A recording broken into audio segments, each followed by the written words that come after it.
ਸ਼੍ਰੀ ਨਾਨਕ ਪਦ ਪੰਕਜ ਬੰਦਨਾ, ਪਦ ਪੰਕਜ ਬੰਦਨਾ। ਸਿਮਰਾਂ ਅੰਗਦ ਦੁਖ ਨਿਕੰਦਨਾ, ਅਮਰ ਦਾਸ ਗੁਰ ਹਿਰਦੈ ਧਿਆਵਾਂ, ਹਿਰਦੈ ਧਿਆਵਾਂ। ਸ਼੍ਰੀ ਗੁਰ ਰਾਮਦਾਸ ਗੁਣ ਗਾਵਾਂ, ਸਕਾ ਹਰਿ ਗੋਬਿੰਦ ਸ਼ੁਭ ਸੁਮਤਿ ਪ੍ਰਕਾਸ਼ਕ। ਸ਼੍ਰੀ ਹਰਿ ਰਾਏ ਨਾਮ ਕਰ ਜੋਰੇ, ਨਾਮ ਕਰ ਜੋਰੇ। ਗੁਰ ਹਰਿ ਕ੍ਰਿਸ਼ਨ ਮਨਾਏ ਬਹੋਰੇ, ਤੇਗ ਬਹਾਦਰ ਪਰਮ ਕਿਰਪਾਲਾ, ਪਰਮ ਕਿਰਪਾਲਾ। ਸ਼੍ਰੀ ਗੁਰ ਗੋਬਿੰਦ ਸਿੰਘ ਵਿਸਾਲਾ, ਤਹਾਰੋਂ ਤਹਾਰਾ ਪਰ ਪੁਨ ਪੁਨ ਸੀਸਾ, ਪੁਨ ਪੁਨ ਸੀਸਾ। ਬੰਦੋਂ ਬਾਰ ਬਾਰ ਜਗਦੀਸ਼ਾ, ਜਿਸ ਮਹਿ ਅੰਮ੍ਰਿਤ ਗਿਆਨ ਹੈ, ਮਾਣਿਕ ਭਗਤ ਵੈਰਾਗਾ। ਸ਼੍ਰੀ ਗੁਰੂ ਗ੍ਰੰਥ ਸਾਹਿਬ ਉਦਾਧਾ,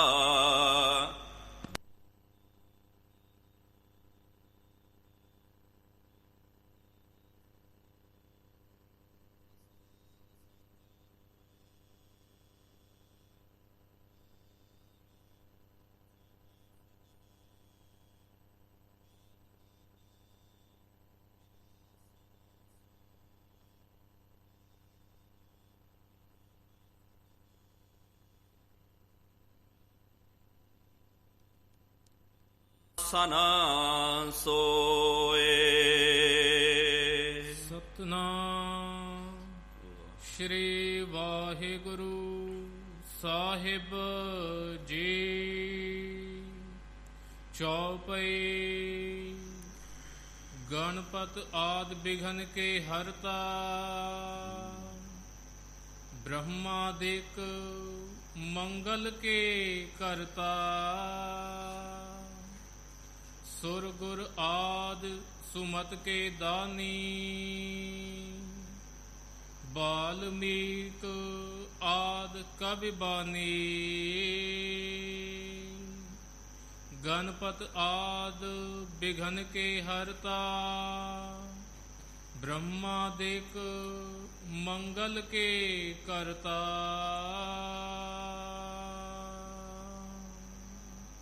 ਵਾਹਿਗੁਰੂ ਜੀ ਕਾ ਖਾਲਸਾ, ਵਾਹਿਗੁਰੂ ਜੀ ਕੀ ਫਤਿਹ। ਪਤਿਤ ਪਾਵਨ ਭਗਤ ਵਛਲ ਕਿਰਪਾ ਨਿਧਾਨ, ਜੁਗਹੁ ਜੁਗ ਅਟਲ। ਚਵਰ ਛਤਰ ਤਖਤ ਦੇ ਮਾਲਿਕ, ਹਲਤ ਪਲਤ ਕੇ ਰਖਿਅਕ। ਵਾਲੀਏ ਦੋ ਜਹਾਨ ਸ਼ਬਦਾ ਅਵਤਾਰ। ਸ਼ਬਦ ਗੁਰੂ ਧੰਨ ਧੰਨ ਸਾਹਿਬ ਸ੍ਰੀ ਗੁਰੂ ਗ੍ਰੰਥ ਸਾਹਿਬ ਜੀਓ ਮਹਾਰਾਜ, ਜਿਨ੍ਹਾਂ ਸਤਿਗੁਰੂ ਸੱਚੇ ਪਾਤਸ਼ਾਹ ਜੀ ਮਹਾਰਾਜ ਜੀਆਂ ਦੀ ਪਾਵਨ ਪਵਿੱਤਰ ਹਾਜ਼ੂਰੀ ਅੰਦਰ, ਸਾਹਿਬਾਂ ਦੇ ਪਾਵਨ ਅਸਥਾਨ ਤਖਤ ਸੱਚਖੰਡ ਸ਼੍ਰੀ ਹਜ਼ੂਰ ਸ਼੍ਰੀ ਅਬਚਲ ਨਗਰ ਸਾਹਿਬ ਜੀ ਵਿਖੇ ਜੁੜ ਬੈਠੀ ਗੁਰੂ ਪਿਆਰੀ ਗੁਰੂ ਸਵਾਰੀ ਸਾਧ ਸੰਗਤ ਜੀਓ।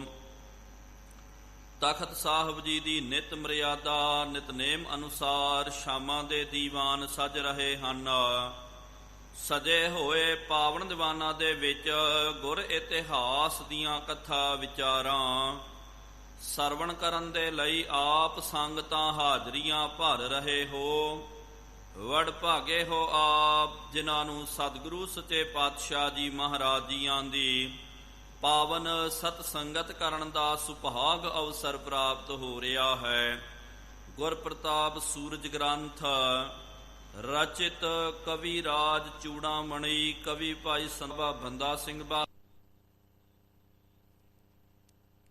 ਜੀ ਨੇ ਕਵਿਤਾ ਦੇ ਵਿੱਚ ਉਚਾਰਨ ਕਰਨਾ ਕੀਤਾ। ਉਹ ਗ੍ਰੰਥ ਦੀ ਕਥਾ ਚੱਲ ਰਹੀ ਹੈ। ਸ਼ੁਰੂਆਤ ਦੇ ਵਿੱਚ ਜੋ ਮੰਗਲ ਆਏ ਹਨ, ਮੰਗਲਾਂ ਦੀ ਕਥਾ ਚੱਲ ਰਹੀ ਹੈ। ਜਿਸ ਤਰ੍ਹਾਂ ਆਪ ਜੀਆਂ ਨੇ ਪਿਛਲੇ ਦੀਵਾਨਾਂ ਦੇ ਵਿੱਚ ਗੁਰੂ ਨਾਨਕ ਦੇਵ ਜੀ ਮਹਾਰਾਜ ਜੀ ਤੋਂ ਲੈ ਕਰਕੇ ਗੁਰੂ ਗੋਬਿੰਦ ਸਿੰਘ ਸਾਹਿਬ ਜੀ ਮਹਾਰਾਜ ਜੀ ਪਰਯੰਤ ਤੱਕ, ਫਿਰ ਗੁਰੂ ਗੋਬਿੰਦ ਸਿੰਘ ਮਹਾਰਾਜ ਜੀ ਤੋਂ ਬਾਅਦ 10 ਪਾਤਸ਼ਾਹੀਆਂ ਦੀ ਜੋ ਜੋਤ ਹੈ, ਉਹ ਜੋਤ ਦਾ ਕਵੀ ਰਾਜ ਜੀ ਨੇ ਮੰਗਲ ਕਰਨਾ ਕੀਤਾ। ਹੁਣ ਇਸ ਤੋਂ ਇਲਾਵਾ ਕਵੀ ਰਾਜ ਜੀ ਨੇ ਜੋ ਗੁਣਸ਼ੀਲ ਵਿਅਕਤੀ ਸਨ, ਜਿਨ੍ਹਾਂ ਦੀ ਸੰਸਾਰ ਜਿਹੜਾ ਹੈ ਹਿੰਦੂ ਮਤ ਅਨੁਸਾਰ ਉਹਨਾਂ ਦੀ ਪੂਜਾ ਕੀਤੀ ਜਾਂਦੀ ਹੈ, ਉਹਨਾਂ ਦਾ ਵੀ ਮੰਗਲ ਜਿਹੜਾ ਹੈ ਕਵੀ ਰਾਜ ਜੀ ਇੱਕ ਸੰਖੇਪ ਦੇ ਤੌਰ ਤੇ, ਕਿਉਂਕਿ ਇਸ਼ਟ ਗੁਰੂ ਸ਼੍ਰੀ ਗੁਰੂ ਨਾਨਕ ਦੇਵ ਜੀ ਮਹਾਰਾਜ 10 ਪਾਤਸ਼ਾਹੀਆਂ, ਸ਼੍ਰੀ ਗੁਰੂ ਗ੍ਰੰਥ ਸਾਹਿਬ ਜੀ ਮਹਾਰਾਜ, ਇਹ ਤੇ ਨਾਲ ਅਕਾਲ ਪੁਰਖ ਪਰਮਾਤਮਾ, ਇਹਨਾਂ ਨੂੰ ਕਵੀ ਰਾਜ ਜੀ ਨੇ ਆਪਣਾ ਇਸ਼ਟ ਮੰਨਣਾ ਕੀਤਾ। ਇਸ ਤੋਂ ਇਲਾਵਾ ਪਿਆਰਿਓ ਜਿਹੜੇ ਸਮਝਦਾਰ ਹੋਏ ਹਨ, ਜਿਹੜੇ ਵਿਦਵਾਨ ਹੋਏ, ਜਿਨ੍ਹਾਂ ਨੇ ਕਮਾਈਆਂ ਕਰਨੀਆਂ ਕੀਤੀਆਂ, ਉਹਨਾਂ ਦਾ ਵੀ ਜਸ ਕਰਨਾ, ਇਹ ਪਿਆਰਿਓ ਕੋਈ ਗਲਤ ਗੱਲ ਨਹੀਂ ਹੈ। ਜਿਸ ਤਰ੍ਹਾਂ ਕਿ ਆਪਾਂ ਗੁਰਬਾਣੀ ਦਾ ਜਦੋਂ ਪਾਠ ਕਰਦੇ ਹਾਂ, ਬੇਅੰਤ ਪਿਆਰਿਓ ਭਗਤਾਂ ਦਾ ਨਾਮ ਜਿਹੜਾ ਹੈ, ਨਾਮ ਜਪੋ ਜੀ ਐਸੇ ਐਸੇ, ਧਰੂ ਪ੍ਰਹਿਲਾਦ ਜਪਿਓ ਹਰ ਜੈਸੇ। ਧਰੂ ਤੇ ਪ੍ਰਹਿਲਾਦ ਦਾ ਵੀ ਜ਼ਿਕਰ ਆਇਆ। ਗਾਵੈ ਗੁਣ ਟੋਮ ਅਟਲ ਮੰਡਲ ਵੈ, ਗੌਤਮ ਰਿਖ ਜਸ ਗਾਇਓ। ਵੱਡੇ ਵੱਡੇ ਰਿਸ਼ੀ ਮੁਨੀ ਜਿਹੜੇ ਹਨ, ਤੇ ਹਨੂਮਾਨ ਸਰ ਗਰੜ ਸਮਾਨਾ, ਸੁਰਪਤ ਨਰਪਤ ਨਹਿ ਗੁਰ ਗੁਣ ਜਾਣਾ। 4 ਵੇਦ ਅਰ ਸਿਮਰਤ ਪੁਰਾਨਾ, ਕਮਲਾ ਪਤ ਕਵਲਾ ਨਹੀਂ ਜਾਨਾ। ਕਹਿਣ ਦਾ ਭਾਵ ਕਿ ਹਨੂਮਾਨ ਦਾ ਵੀ ਜ਼ਿਕਰ ਆਇਆ, ਉਹਨਾਂ ਦਾ ਵੀ ਗੁਣਾਂ ਦਾ ਵਰਣਨ ਕਰਨਾ ਕੀਤਾ। ਕਿਉਂਕਿ ਪਿਆਰਿਓ ਅਜੋਕਾ ਜਿਹੜਾ ਜ਼ਮਾਨਾ ਚੱਲ ਰਿਹਾ ਹੈ, ਲੋਕ ਬਹੁਤ ਜ਼ਿਆਦਾ ਕੱਟਰਵਾਦ ਦੇ ਵਿੱਚ ਫਸ ਗਏ ਹਨ। ਇੰਨਾ ਜ਼ਿਆਦਾ ਕੱਟਰਵਾਦ ਇਹਨਾਂ ਦੇ ਅੰਦਰ ਆ ਗਿਆ। ਲੇਕਿਨ ਸਤਿਗੁਰੂ ਮਹਾਰਾਜ ਜੀ ਨੇ ਪਿਆਰਿਓ ਇਹ ਜਦੋਂ ਇਹਨਾਂ ਦਾ ਜ਼ਿਕਰ ਕੀਤਾ, ਇੱਕ ਤਾਂ ਪ੍ਰਮਾਣ ਦਿੱਤਾ ਹੈ, ਇੱਕ ਦ੍ਰਿਸ਼ਟਾਂਤ ਦਿੱਤਾ। ਗਨਕਾ ਦਾ ਵੀ ਜਿਹੜਾ ਹੈ, ਗਨਕਾ ਉਹਦਾ ਵੀ ਬਚਨ ਆਉਂਦਾ, ਅਜਾਮਲ ਪਾਪੀ ਜਗ ਜਾਣੈ, ਨਿਮਖ ਮਾਹੇ ਨਿਸਤਾਰਾ। ਹਾਥੀ ਦੀ ਵੀ ਕਥਾ ਆਉਂਦੀ ਹੈ ਕਿ ਗਜ ਗਰਾਹ ਤੇ ਛੂਟਾ ਕਰਕੇ। ਇਹ ਜੋ ਵਿਦਵਾਨ ਮਹਾਂਪੁਰਖ ਸਨ, ਜਿਨ੍ਹਾਂ ਨੇ ਕਮਾਈਆਂ ਕਰਦੀਆਂ ਕੀਤੀਆਂ, ਗੁਰੂ ਗ੍ਰੰਥ ਸਾਹਿਬ ਜੀ ਮਹਾਰਾਜ ਜੀ ਦੇ ਵਿੱਚ ਵੀ ਪਿਆਰਿਓ ਇਹਨਾਂ ਦਾ ਜ਼ਿਕਰ ਆਇਆ। ਮਹਾਰਾਜ ਜੀ ਨੇ ਉਹਨਾਂ ਦਾ ਵਰਣਨ ਕਰਨਾ ਕੀਤਾ, ਉਹਨਾਂ ਦਾ ਗੁਣ, ਜਾਂ ਕਈ ਪਾਸੇ ਉਹਨਾਂ ਦਾ ਕੁਝ ਔਗੁਣ ਜਿਹੜਾ ਹੈ, ਉਹ ਵੀ ਜਿਹੜਾ ਹੈ ਮਹਾਰਾਜ ਜੀ ਨੇ ਪ੍ਰਮਾਣ ਦੇ ਵਿੱਚ ਵਰਤਨਾ ਕੀਤਾ। ਇਸ ਕਰਕੇ ਪਿਆਰਿਓ ਕਦੇ ਵੀ ਆਹ ਛੋਟੀ ਜੀ ਗੱਲ ਜਿਹੜੀ ਹੈ, ਇਹਨਾਂ ਨੂੰ ਵੇਖ ਕਰਕੇ ਇਹ ਕਰਕੇ ਬਹੁਤ ਅੱਜ ਕੱਲ੍ਹ ਲੋਕ ਜਿਹੜੇ ਹਨ ਬਹੁਤ ਕੱਟਰਵਾਦ ਦੇ ਵਿੱਚ ਆ ਗਏ। ਨਹੀਂ ਪਿਆਰਿਓ, ਇੰਨਾ ਜ਼ਿਆਦਾ ਕੱਟਰਵਾਦ ਜਿਹੜਾ ਠੀਕ ਨਹੀਂ ਹੁੰਦਾ। ਇਸ ਕਰਕੇ ਜਦੋਂ ਸਤਿਗੁਰੂ ਮਹਾਰਾਜ ਜੀ ਨੇ ਜਿਨ੍ਹਾਂ ਭਗਤਾਂ ਦੀ ਵਡਿਆਈ ਕਰਨੀ ਕੀਤੀ ਹੈ, ਜਿਹੜੇ ਸੰਤ ਮਹਾਂਪੁਰਖ ਕਰਕੇ ਮਹਾਰਾਜ ਜੀ ਨੇ ਉਹਨਾਂ ਦਾ ਵਰਣਨ ਕਰਨਾ ਕੀਤਾ, ਸਾਨੂੰ ਵੀ ਪਿਆਰਿਓ ਫਿਰ ਉਹਨਾਂ ਦੀ ਆਪਾਂ ਪੂਜਾ ਨਹੀਂ ਕਰਨੀ ਹੈ। ਲੇਕਿਨ ਜੋ ਮਹਾਰਾਜ ਜੀ ਨੇ ਪ੍ਰਮਾਣ ਆਦਿਕ ਦਿੱਤਾ, ਉਹਨੂੰ ਤਾਂ ਆਪਾਂ ਕੋਈ ਦਰਕਨਾਰ ਨਹੀਂ ਕਰ ਸਕਦੇ ਹਾਂ, ਇਨਕਾਰ ਨਹੀਂ ਕਰ ਸਕਦੇ। ਆਓ ਪਿਆਰਿਓ ਕਵੀ ਰਾਜ ਜੀ ਇਹ ਕਥਾ, ਜਿਹੜੇ ਗੁਣਵਾਨ ਵਿਅਕਤੀ ਹੋਏ ਹਨ, ਜਿਨ੍ਹਾਂ ਨੂੰ ਦੇਵਤੇ ਆਦਿਕ ਕਿਹਾ ਜਾਂਦਾ, ਤੇ ਉਹਨਾਂ ਦਾ ਮੰਗਲ ਕਰਦੇ ਹਨ। ਭਾਵ ਕਿ ਮੰਗਲ ਦਾ ਭਾਵ ਕਿ ਇਹ ਵੀ ਜਿਹੜੇ ਹਨ ਮਹਾਂਪੁਰਖ ਹੋਏ, ਇਹਨਾਂ ਨੇ ਵੀ ਮਾਰ ਕੇ ਮਾਰਨੇ ਕੀਤੇ। ਆਓ ਕਵੀ ਰਾਜ ਜੀ ਜਿਸ ਤਰ੍ਹਾਂ ਇਹ ਮੰਗਲਾਂ ਦੀ ਕਥਾ ਚਲੇਗੀ, ਆਪਾਂ ਉਹਨੂੰ ਸਰਵਣ ਕਰਨਾ ਹੈ। ਕੋਈ ਵੀ ਰਸਨਾ ਵਾਂਝੀ ਨਾ ਰਵੇ। ਸਤਿਗੁਰੂ ਮਹਾਰਾਜ ਜੀ ਦੇ ਚਰਨਾਂ ਦੇ ਉੱਤੇ ਆਪਣੀ ਹਾਜ਼ਰੀ ਨੂੰ ਦਰਜ ਕਰਵਾਉਂਦਿਆਂ ਹੋਇਆਂ ਪ੍ਰੇਮ ਤੇ ਸਤਿਕਾਰ ਸਹਿਤ ਉਚਾਰਨ ਕਰਨਾ ਕਰੋ ਜੀ। ਸਤਿਨਾਮ ਸ਼੍ਰੀ ਨਾਮ ਸ਼੍ਰੀ ਵਾਹਿਗੁਰੂ ਜੀ। ਸਤਿਨਾਮ ਸ਼੍ਰੀ ਵਾਹਿਗੁਰੂ ਸਾਹਿਬ ਜੀ। ਚੌਪਈ। ਗਣਪਤ ਆਦਿ ਬਿਘਨ ਕੇ ਹਰਤਾ। ਕਵੀ ਰਾਜ ਜੀ ਨੇ ਪਿਆਰਿਓ ਜਿਹੜੇ ਮਹਾਂਪੁਰਖ ਹੋਏ ਹਨ ਉਹਨਾਂ ਦਾ ਬਚਨ ਕਰਨਾ ਕੀਤਾ, ਭਾਵ ਕਿ ਉਹਨਾਂ ਨੂੰ ਯਾਦ ਕੀਤਾ, ਜ਼ਿਆਦਾ ਆਪਣਾ ਇਸ਼ਟ ਗੁਰੂ ਕਰਕੇ ਮੰਗਲ ਨਹੀਂ ਵਰਤਿਆ, ਕਿਉਂਕਿ ਸਿਰਲੇਖ ਇੱਥੇ ਆਇਆ ਗੁਣਸ਼ੀਲ ਵਿਅਕਤੀਆਂ ਦਾ ਮੰਗਲ, ਜਿਹੜੇ ਗੁਣਵਾਨ ਸਨ, ਵਿਦਵਾਨ ਸਨ, ਜੋ ਮਹਾਂਪੁਰਖ ਸਨ, ਜਿਨ੍ਹਾਂ ਨੂੰ ਦੇਵਤਾ ਜਾਂ ਦੇਵੀ ਦੀ ਜਿਨ੍ਹਾਂ ਨੂੰ ਉਪਾਧੀ ਪ੍ਰਾਪਤ ਹੋਈ ਹੈ ਹਿੰਦੂ ਮਤ ਅਨੁਸਾਰ, ਤੇ ਉਹਨਾਂ ਦਾ ਜਿਹੜਾ ਹੈ ਜਸ ਕਰ ਰਹੇ ਹਨ, ਉਹਨਾਂ ਨੂੰ ਇੱਕ ਤਰ੍ਹਾਂ ਦੇ ਨਾਲ ਯਾਦ ਕਰ ਰਹੇ ਹਨ। ਆ ਜਿਹੜਾ ਹੈ ਗਣਪਤ ਆਦਿ ਬਿਘਨ ਕੇ ਹਰਤਾ, ਗਣਪਤੀ ਅੱਜ ਪਿਆਰਿਓ ਜਿਨ੍ਹਾਂ ਦਾ ਦਿਨ ਵੀ ਹੈ, ਉਚੇਚੇ ਤੌਰ ਤੇ ਮਹਾਰਾਸ਼ਟਰਾ ਦੀ ਧਰਤੀ ਤੇ ਬਹੁਤ ਵੱਡੇ ਪੈਮਾਨੇ ਦੇ ਉੱਤੇ ਇਹ ਜਿਹੜਾ ਦਿਨ ਜਿਹੜਾ ਹੈ ਇਹ ਮਨਾਇਆ ਜਾਂਦਾ। ਪੁਰਾਣਾਂ ਦੇ ਵਿੱਚ ਕਥਾ ਆਉਂਦੀ ਹੈ ਕਿ ਗਣਪਤੀ ਦਾ ਜਿਹੜਾ ਹੈ ਅੱਜ ਦੇ ਦਿਨ ਜਿਹੜਾ ਹੈ ਉਹਨਾਂ ਦਾ ਜਨਮ ਹੋਇਆ। ਇੱਕ ਤਰ੍ਹਾਂ ਦੇ ਨਾਲ ਇਹਨਾਂ ਦਾ ਇਹ ਜਨਮ ਦਿਨ ਜਿਹੜਾ ਹੈ ਇਹ ਮਨਾਇਆ ਜਾਂਦਾ। ਤੇ ਪਿਆਰਿਓ ਪਹਿਲੇ ਜ਼ਮਾਨੇ ਦੇ ਵਿੱਚ ਗਣਪਤੀ ਦਾ ਜਿਹੜਾ ਹੈ ਜ਼ਿਆਦੀ ਪੂਜਾ ਨਹੀਂ ਹੋਇਆ ਕਰਦੀ ਸੀ। ਜਿਹੜੇ ਇਤਿਹਾਸ ਜਿਨ੍ਹਾਂ ਨੇ ਪੜ੍ਹਨਾ ਕੀਤਾ, ਅੰਗਰੇਜ਼ਾਂ ਦਾ ਇਤਿਹਾਸ, ਜਦੋਂ ਕ੍ਰਾਂਤੀ ਦੀ ਲਹਿਰ ਚੱਲ ਰਹੀ ਸੀ ਨਾ ਹਿੰਦੁਸਤਾਨ ਦੇ ਵਿੱਚ, ਮੱਧ ਭਾਰਤ ਦੇ ਵਿੱਚ, ਆਪਣਾ ਇਲਾਕਾ ਇਹ ਮਹਾਰਾਸ਼ਟਰਾ ਆਦਿਕ, ਇਹ ਮੱਧ ਭਾਰਤ ਦਾ ਇਲਾਕਾ ਜਿਹੜਾ ਵੱਜਦਾ ਹੈ। ਤੇ ਉਸ ਵੇਲੇ ਅੰਗਰੇਜ਼ਾਂ ਨੇ ਪਿਆਰਿਓ ਆਪ ਨੂੰ ਪਤਾ ਹੋਵੇਗਾ, ਅੰਗਰੇਜ਼ਾਂ ਨੇ ਜਿਹੜਾ ਹੈ ਅੱਜ ਜਿਹਨੂੰ ਆਪਾਂ ਬੋਲਦੇ ਨਾ ਕਿ ਜਦੋਂ ਚਾਰ ਬੰਦੇ ਇਕੱਤਰ ਨਹੀਂ ਹੋ ਸਕਦੇ, ਇੱਕ ਧਾਰਾ ਲਾ ਦਿੰਦੇ ਹਨ, 144 ਧਾਰਾ ਲੱਗ ਜਾਂਦੀ ਹੈ। ਇਹਦੇ ਵਿੱਚ ਕੀ ਹੁੰਦਾ, ਤੁਸੀਂ ਜ਼ਿਆਦਾ ਇਕੱਠ ਨਹੀਂ ਕਰ ਸਕਦੇ, ਇੱਕ ਥਾਂ ਤੇ ਤੁਸੀਂ ਜ਼ਿਆਦਾ ਲੋਕ ਇਕੱਤਰ ਨਹੀਂ ਹੋ ਸਕਦੇ, ਕਿਉਂਕਿ ਉਹਨਾਂ ਜ਼ਮਾਨਿਆਂ ਦੇ ਵਿੱਚ ਅੰਗਰੇਜ਼ਾਂ ਨੂੰ ਡਰ ਪੈ ਗਿਆ ਸੀ। ਉਹਨਾਂ ਨੂੰ ਲੱਗਿਆ ਕਿ ਭਾਈ ਕਿ ਇਹ ਲੋਕ, ਹਿੰਦੁਸਤਾਨੀ ਲੋਕ, ਇਹ ਅੰਦਰ ਖਾਤੇ ਕ੍ਰਾਂਤੀ ਕਰ ਰਹੇ ਹਨ। ਤੇ ਉਹਨਾਂ ਜ਼ਮਾਨਿਆਂ ਦੇ ਵਿੱਚ ਪਿਆਰਿਓ ਟੈਲੀਵਿਜ਼ਨ ਨਹੀਂ ਹੁੰਦਾ ਸੀ, ਮੋਬਾਈਲ ਫੋਨ ਆਦਿਕ ਨਹੀਂ ਹੋਇਆ ਕਰਦੇ, ਤੇ ਲੋਕੀ ਕੀ ਕਰਦੇ ਸੀ, ਕੋਈ ਵੀ ਪਲਾਨ ਕਰਨਾ, ਕੋਈ ਵੀ ਗੁੰਨਣਾ ਗੁੰਨਣੀਆਂ ਹੁੰਦੀਆਂ ਤਾਂ ਉਹ ਮਿਲ ਕਰਕੇ ਇਕੱਤਰ ਹੋ ਕਰਕੇ ਸਭਾ ਆਦਿਕ ਕਰਕੇ ਉਹ ਫਿਰ ਆਪਣਾ ਪਲਾਨ ਬਣਾਉਂਦੇ ਸਨ ਕਿ ਭਾਈ ਇੰਜ ਕ੍ਰਾਂਤੀ ਕਰਨਾ, ਭਾਈ ਇੰਜ ਮੋਰਚਾ ਲਾਉਣਾ। ਕਿਉਂਕਿ ਅੰਗਰੇਜ਼ ਪਿਆਰਿਓ ਬਹੁਤ ਹੁਸ਼ਿਆਰ ਸਨ। ਉਹਨਾਂ ਨੇ ਕੀ ਕਰ ਦਿੱਤਾ ਸੀ, ਪੂਰੇ ਹਿੰਦੁਸਤਾਨ ਦੇ ਵਿੱਚ 144 ਦੀ ਧਾਰਾ ਉਹਨਾਂ ਨੇ ਹਰ ਸਮੇਂ ਵਾਸਤੇ ਲਾ ਦਿੱਤੀ ਕਿ ਭਾਈ ਤੁਸੀਂ 40-50 ਬੰਦੇ ਤੋਂ ਵੱਧ ਇਕੱਠ ਨਹੀਂ ਕਰ ਸਕਦੇ। ਜੇ ਤੁਸਾਂ ਨੇ ਇਕੱਠ ਕਰਨਾ ਹੈ ਤੇ ਸਰਕਾਰ ਤੋਂ ਤੁਹਾਨੂੰ ਪਰਮਿਸ਼ਨ ਲੈਣੀ ਪਵੇਗੀ। ਤੇ ਫਿਰ ਸਰਕਾਰ ਇਹ ਵੇਖਦੀ ਸੀ ਕਿ ਭਾਈ ਕਿਉਂ ਇਹ ਇਕੱਤਰ ਹੋਣਾ ਚਾਹੁੰਦੇ, ਤਾਂ ਉਹਨਾਂ ਨੂੰ ਪਰਮਿਸ਼ਨ ਦਿੱਤੀ ਜਾਂਦੀ ਸੀ।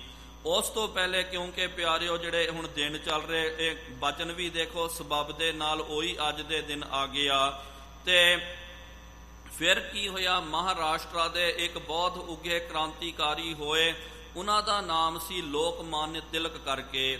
ਇਹਨਾਂ ਨੇ ਕੀ ਕਰਨਾ ਕੀਤਾ, ਫਿਰ ਕ੍ਰਾਂਤੀ ਕਰਨ ਵਾਸਤੇ, ਜਨ ਸਭਾ ਕਰਨ ਵਾਸਤੇ ਇਹਨਾਂ ਨੇ ਇਹ ਗਣਪਤੀ ਦਾ ਜਿਹੜਾ ਪੂਨਾ ਦੇ ਵਿੱਚ ਇਹ ਰਹਿੰਦੇ ਸਨ। ਸ਼ੁਰੂਆਤ ਦੇ ਵਿੱਚ ਪਿਆਰਿਓ ਪੂਨਾ ਜਿਹੜਾ ਇਹ ਮਹਾਰਾਸ਼ਟਰਾ ਦੇ ਵਿੱਚ ਵੱਜਦਾ, ਉੱਥੋਂ ਫਿਰ ਬਹੁਤ ਵੱਡੇ ਪੈਮਾਨਿਆਂ ਦੇ ਉੱਤੇ ਗਣਪਤੀ ਨੂੰ ਮਨਾਉਣਾ ਇਹਦੀ ਆਰੰਭਤਾ ਹੋਈ ਸੀ। ਅਸਲ ਦੇ ਵਿੱਚ ਤਾਂ ਇੱਕੋ ਦਿਨ ਜਿਹੜਾ ਗਣਪਤੀ ਜੀ ਦਾ ਇਹ ਜਨਮ ਦਿਨ ਹੈ, ਲੇਕਿਨ ਇਹਨਾਂ ਨੇ ਕੀ ਕਰਨਾ ਕੀਤਾ, 10 ਦਿਨ ਦੀ ਪੂਜਾ ਰੱਖ ਲਈ ਤੇ ਫਿਰ ਕਹਿ ਦਿੱਤਾ ਕਿ ਭਾਈ ਕਿ ਇਹ ਤਾਂ ਸਾਡਾ ਧਾਰਮਿਕ ਤਿਉਹਾਰ ਹੈ, ਅਸੀਂ ਗਣਪਤੀ ਦੀ ਪੂਜਾ ਕਰਨੀ ਹੈ, ਅਸੀਂ ਗਣਪਤੀ ਬਿਠਾਉਣਾ ਹੈ। ਇਸ ਤਰ੍ਹਾਂ ਕਹਿ ਕਰਕੇ ਫਿਰ ਇਹ ਪੂਜਾ ਦਾ ਆਸਰਾ ਓੜ ਲੈ ਕਰਕੇ ਇਹਨਾਂ ਨੇ ਜਨ ਸਭਾ ਕਰਨੀ ਕੀਤੀ। ਕ੍ਰਾਂਤੀ ਦਾ ਮਿਸ਼ਨ ਜਿਹੜਾ ਹੈ ਉਹਨੂੰ ਪੂਨੇ ਤੋਂ ਹੋਈ ਸੀ, ਕਿਉਂਕਿ ਉਹ ਲੋਕਮਾਨ ਤਿਲਕ ਜਿਹੜਾ ਉਹ ਉੱਥੇ ਰਹਿੰਦਾ ਸੀ। ਉੱਥੋਂ ਫਿਰ ਇਹ ਆਰੰਭਤਾ ਹੋ ਗਈ ਤੇ ਲੋਕਾਂ ਨੇ ਫਿਰ ਹਰ ਥਾਂ ਤੇ ਇਹਨਾਂ ਨੇ ਲੋਕਾਂ ਨੂੰ ਵੀ ਕਹਿ ਦਿੱਤਾ ਕਿ ਭਾਈ ਇਹ ਸਾਨੂੰ ਮਿਲਣ ਨਹੀਂ ਦਿੰਦੇ ਤੇ ਆਪਾਂ ਨੇ ਇੰਜ ਮਿਲਣਾ ਹੈ, ਇੰਜ ਆ ਧਾਰਮਿਕ ਪ੍ਰੋਗਰਾਮ ਆਦਿਕ ਬਣਾ ਕਰਕੇ ਇਹਦਾ ਆੜ ਲੈ ਕਰਕੇ ਫਿਰ ਇਹ ਸਭਾਵਾਂ ਕਰਦੇ ਸਨ। ਤੇ ਫਿਰ ਇਸ ਤਰ੍ਹਾਂ ਆਪਣੇ ਕ੍ਰਾਂਤੀ ਦਾ ਮਿਸ਼ਨ ਜਿਹੜਾ ਇਹ ਅੱਗੇ ਫੈਲਾਇਆ ਕਰਦੇ। ਇਹ ਤਾਂ ਪਿਆਰਿਓ ਇੱਥੋਂ ਦੀ ਗੱਲ ਹੋਈ ਹੈ। ਤੇ ਪੰਜਾਬ ਦੀ ਧਰਤੀ ਤੇ ਅੰਗਰੇਜ਼ਾਂ ਨੇ ਸ੍ਰੀ ਗੁਰੂ ਗ੍ਰੰਥ ਸਾਹਿਬ ਜੀ ਮਹਾਰਾਜ ਜੀ ਦਾ ਅਖੰਡ ਪਾਠ ਘਰਾਂ ਦੇ ਵਿੱਚ ਕਰਨਾ ਇਹ ਉਹਨਾਂ ਨੇ ਬੈਨ ਕਰ ਦਿੱਤਾ ਸੀ, ਕਿਉਂਕਿ ਸਭ ਤੋਂ ਜ਼ਿਆਦਾ ਕ੍ਰਾਂਤੀ ਪੰਜਾਬ ਦੇ ਵਿੱਚ ਹੋ ਰਹੀ ਸੀ। ਤੇ ਇਹਨਾਂ ਨੇ ਜਦੋਂ ਧਾਰਾ 144 ਲਾ ਦਿੱਤੀ ਕਿ ਭਾਈ ਤੁਸੀਂ ਇੱਕ ਥਾਂ ਤੇ ਇਕੱਤਰ ਨਹੀਂ ਹੋ ਸਕਦੇ, ਤੇ ਸਿੰਘਾਂ ਨੇ ਫਿਰ ਕੀ ਕਰਨਾ ਕੀਤਾ ਸੀ ਕਿ ਭਾਈ ਸ੍ਰੀ ਗੁਰੂ ਗ੍ਰੰਥ ਸਾਹਿਬ ਜੀ ਮਹਾਰਾਜ ਜੀ ਦਾ ਅਖੰਡ ਪਾਠ ਸਾਹਿਬ ਤੋਰਨਾ, ਤੇ ਇਹਦੇ ਵਿੱਚ ਸੰਗਤਾਂ ਦਾ ਇਕੱਠ ਹੁੰਦਾ, ਤੇ ਉਹਦੇ ਵਿੱਚ ਫਿਰ ਇਹ ਰਾਜਨੀਤਿਕ ਆਪਣੀ ਰਣਨੀਤੀ ਅੱਗੇ ਦੀ ਬਣਾਉਂਦੇ ਕਿ ਕਿਸ ਤਰ੍ਹਾਂ ਆਪਣਾ ਦੇਸ਼ ਜਿਹੜਾ ਉਹਨੂੰ ਆਜ਼ਾਦ ਕਰਨਾ। ਇਸ ਕਰਕੇ ਤਾਂ ਪਿਆਰਿਓ ਫਿਰ ਕਈ ਵਾਰੀ ਅੰਗਰੇਜ਼ਾਂ ਨੇ ਫਿਰ ਕੀ ਕਰਨਾ ਕੀਤਾ, ਸ਼੍ਰੀ ਅਖੰਡ ਪਾਠ ਸਾਹਿਬ ਜੀ ਦਾ ਉਹਨਾਂ ਨੇ ਖੰਡਨ ਕਰ ਦਿੱਤਾ। ਆਹ ਦੇਖੋ, ਹਾਲੇ ਥੋੜੇ ਦਿਨ ਪਹਿਲੇ ਉਹ ਦਿਨ ਆਪਾਂ ਨੇ ਮਨਾਇਆ ਸੀ ਕਿ ਜੈਤੋ ਦਾ ਮੋਰਚਾ ਗੰਗਸਰ ਤੇ ਜੈਤੋ ਦਾ ਮੋਰਚਾ ਇਹਦੇ ਕਰਕੇ ਹੀ ਤਾਂ ਲੱਗਿਆ ਸੀ, ਕਿਉਂਕਿ ਸਿੰਘਾਂ ਨੇ ਉਥੋਂ ਦੇ ਰਾਜੇ ਜਿਹੜੇ ਸਨ ਰਿਪਦਬਨ ਸਿੰਘ ਆਦਿਕ, ਇਹਨਾਂ ਨੇ ਅਖੰਡ ਪਾਠ ਸਾਹਿਬ ਤੋਰਨਾ ਕੀਤਾ, ਤੇ ਤੋਰ ਕਰਕੇ ਉਹਦੇ ਹੇਠ ਜਦੋਂ ਬਹੁਤ ਸਾਰੀ ਸੰਗਤ ਆ ਗਈ ਤੇ ਇਹਨਾਂ ਨੇ ਕ੍ਰਾਂਤੀ ਦਾ ਮਿਸ਼ਨ ਜਿਹੜਾ ਅੱਗੇ ਤੋਰਨਾ ਕੀਤਾ ਕਿ ਆਪਾਂ ਕਿਸ ਤਰ੍ਹਾਂ ਭਾਰਤ ਵਰਸ਼ ਨੂੰ ਆਜ਼ਾਦੀ ਦੇ ਵੱਲ ਆਪਾਂ ਲੈ ਕੇ ਜਾ ਸਕਦੇ ਹਾਂ। ਅੰਗਰੇਜ਼ਾਂ ਨੂੰ ਪਿਆਰਿਓ ਜਦੋਂ ਪਤਾ ਲੱਗਿਆ ਕਿ ਗੁਰੂ ਕੇ ਸਿੰਘ ਜਿਹੜੇ ਇਹਨਾਂ ਨੇ ਅਖੰਡ ਪਾਠ ਦਾ ਆੜ ਲੈ ਕਰਕੇ ਇਹ ਤਾਂ ਹੁਣ ਅੰਦਰ ਖਾਤੇ ਮੀਟਿੰਗਾਂ ਕਰ ਰਹੇ ਹਨ, ਉਹਨਾਂ ਨੇ ਫਿਰ ਬਹੁਤ ਵੱਡੀ ਫੌਜ ਲਿਆ ਕਰਕੇ ਤੇ ਸ੍ਰੀ ਗੁਰੂ ਗ੍ਰੰਥ ਸਾਹਿਬ ਜੀ ਮਹਾਰਾਜ ਜੀ ਦੇ ਅਖੰਡ ਪਾਠ ਦਾ ਉਹਨਾਂ ਨੇ ਖੰਡਨ ਕਰ ਦਿੱਤਾ। ਫਿਰ ਪਿਆਰਿਓ ਇੰਨਾ ਤਗੜਾ ਮੋਰਚਾ ਲੱਗਿਆ ਕਿਉਂਕਿ ਗੁਰੂ ਕੇ ਸਿੰਘ ਚੜ੍ਹਦੀ ਕਲਾ ਦੇ ਵਿੱਚ ਸਨ। ਉਹਨਾਂ ਨੇ ਵੇਖਿਆ ਕਿ ਭਾਈ ਇਹ ਤਾਂ ਬਹੁਤ ਵੱਡੀ ਬੇਦਬੀ ਹੋਈ ਹੈ, ਅਖੰਡ ਪਾਠ ਦਾ ਖੰਡਨ ਹੋ ਗਿਆ, ਅਰਦਾਸ ਦੀ ਬੇਦਬੀ ਕਰਨੀ ਹੈ, ਗੁਰੂ ਗ੍ਰੰਥ ਸਾਹਿਬ ਜੀ ਮਹਾਰਾਜ ਜੀ ਦੀ ਬੇਦਬੀ, ਗੁਰੂ ਘਰਾਂ ਦੀ ਬੇਦਬੀ ਕਰਨੀ ਪਿਆਰਿਓ ਬਹੁਤ ਵੱਡਾ ਪਾਪ ਹੈ। ਫਿਰ ਸਿੱਖਾਂ ਨੇ ਵਿਚਾਰ ਕੀਤੀ ਹੈ ਇਸ ਤਰ੍ਹਾਂ ਹੀ ਚੱਲਦਾ ਰਹੇਗਾ ਤੇ ਇਹਨਾਂ ਨੇ ਤਾਂ ਫਿਰ ਅੱਜ ਅਖੰਡ ਪਾਠ ਸਾਹਿਬ ਦੀ ਬੇਦਬੀ ਕੀਤੀ, ਕੱਲ ਇਹਨਾਂ ਨੇ ਕੁਝ ਔਰ ਕਰਨਾ, ਆਪਾਂ ਕੀ ਕਰ ਸਕਦੇ ਹਾਂ। ਤੇ ਸਿੰਘਾਂ ਨੇ ਫਿਰ ਪਿਆਰਿਓ ਉਸੇ ਵੇਲੇ ਮੋਰਚਾ ਲਾ ਦਿੱਤਾ। ਆਪ ਨੇ ਪੜਿਆ ਸੁਣਿਆ ਹੋਵੇਗਾ ਗੰਗਸਰ ਦਾ ਜੈਤੋ ਦਾ ਮੋਰਚਾ, ਉਹਦਾ ਇਹੀ ਪਿਛੋਕੜ ਸੀ ਕਿ ਇਹਨਾਂ ਅੰਗਰੇਜ਼ਾਂ ਨੇ ਅਖੰਡ ਪਾਠ ਸਾਹਿਬ ਨੂੰ ਖੰਡਨ ਕਰ ਦਿੱਤਾ ਸੀ, ਚਲਦੇ ਅਖੰਡ ਪਾਠ ਸਾਹਿਬ ਨੂੰ ਇਹਨਾਂ ਨੇ ਬੰਦ ਕਰ ਦਿੱਤਾ। ਫਿਰ ਪਿਆਰਿਓ ਇੰਨਾ ਵੱਡਾ ਮੋਰਚਾ ਲੱਗਿਆ ਤੇ ਇਹਦੇ ਕਰਕੇ ਕਈ ਗੁਰੂ ਕੇ ਸਿੰਘ ਫਿਰ ਸ਼ਹੀਦ ਹੋਏ, ਬਹੁਤ ਸਿੰਘ ਸ਼ਹੀਦ ਹੋ ਗਏ। ਇਹ ਅੱਗ ਜਿਹੜੀ ਆ ਪੂਰੇ ਪੰਜਾਬ ਦੇ ਵਿੱਚ ਲੱਗ ਗਈ। ਉਸ ਵੇਲੇ ਫਿਰ ਕੀ ਹੋਇਆ, ਅੰਗਰੇਜ਼ਾਂ ਨੂੰ ਖਤਰਾ ਮਹਿਸੂਸ ਹੋਇਆ, ਉਹਨਾਂ ਨੂੰ ਲੱਗਿਆ ਕਿ ਭਾਈ ਇਸ ਤਰ੍ਹਾਂ ਹੀ ਚੱਲਦਾ ਰਹੇਗਾ ਤੇ ਪੰਜਾਬ ਦੇ ਵਿੱਚੋਂ ਸਾਡੇ ਪੈਰ ਉਖੜ ਜਾਣੇ। ਫਿਰ ਉਹਨਾਂ ਨੇ ਪਰਮਿਸ਼ਨ ਦਿੱਤੀ ਹੈ ਕਿ ਭਾਈ ਕੋਈ ਗੱਲ ਨਹੀਂ ਹੈ, ਤੁਸੀਂ ਅਖੰਡ ਪਾਠ ਕਰ ਸਕਦੇ।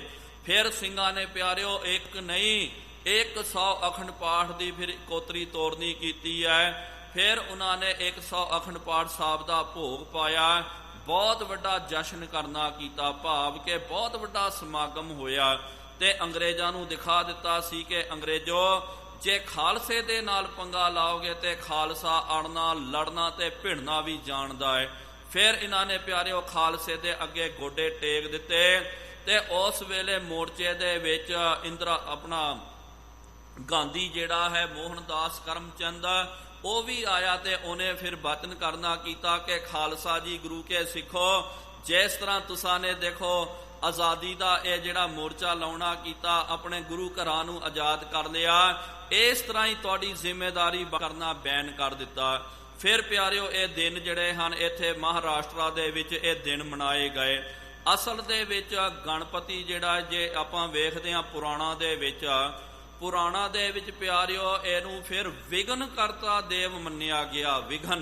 ਵਿਘਨ ਦਾ ਮਤਲਬ ਕੋਈ ਵੀ ਕੰਮ ਦੇ ਵਿੱਚ ਵਿਘਨ ਪਾ ਦੇਣਾ, ਕੋਈ ਵੀ ਕੰਮ ਦੇ ਵਿੱਚ ਜਿਹੜਾ ਹੈ ਉਹ ਕੰਮ ਹੀ ਨਹੀਂ ਹੋਣ ਦੇਣਾ। ਇਹੋ ਜਿਹਾ ਕੰਮ ਕਰਦੇ ਸਨ ਆ ਗਣਪਤੀ ਜੀ ਤੇ ਇਸ ਕਰਕੇ ਲੋਕ ਬੜੇ ਪਰੇਸ਼ਾਨ ਹੋ ਗਏ ਕਿ ਭਾਈ ਕੋਈ ਵੀ ਕੰਮ ਕਰਨਾ ਇਹਨੇ ਆ ਕਰਕੇ ਅੜਿੰਗਾ ਪਾ ਦੇਣਾ, ਉਹ ਕੰਮ ਨੂੰ ਰੋਕ ਦੇਣਾ।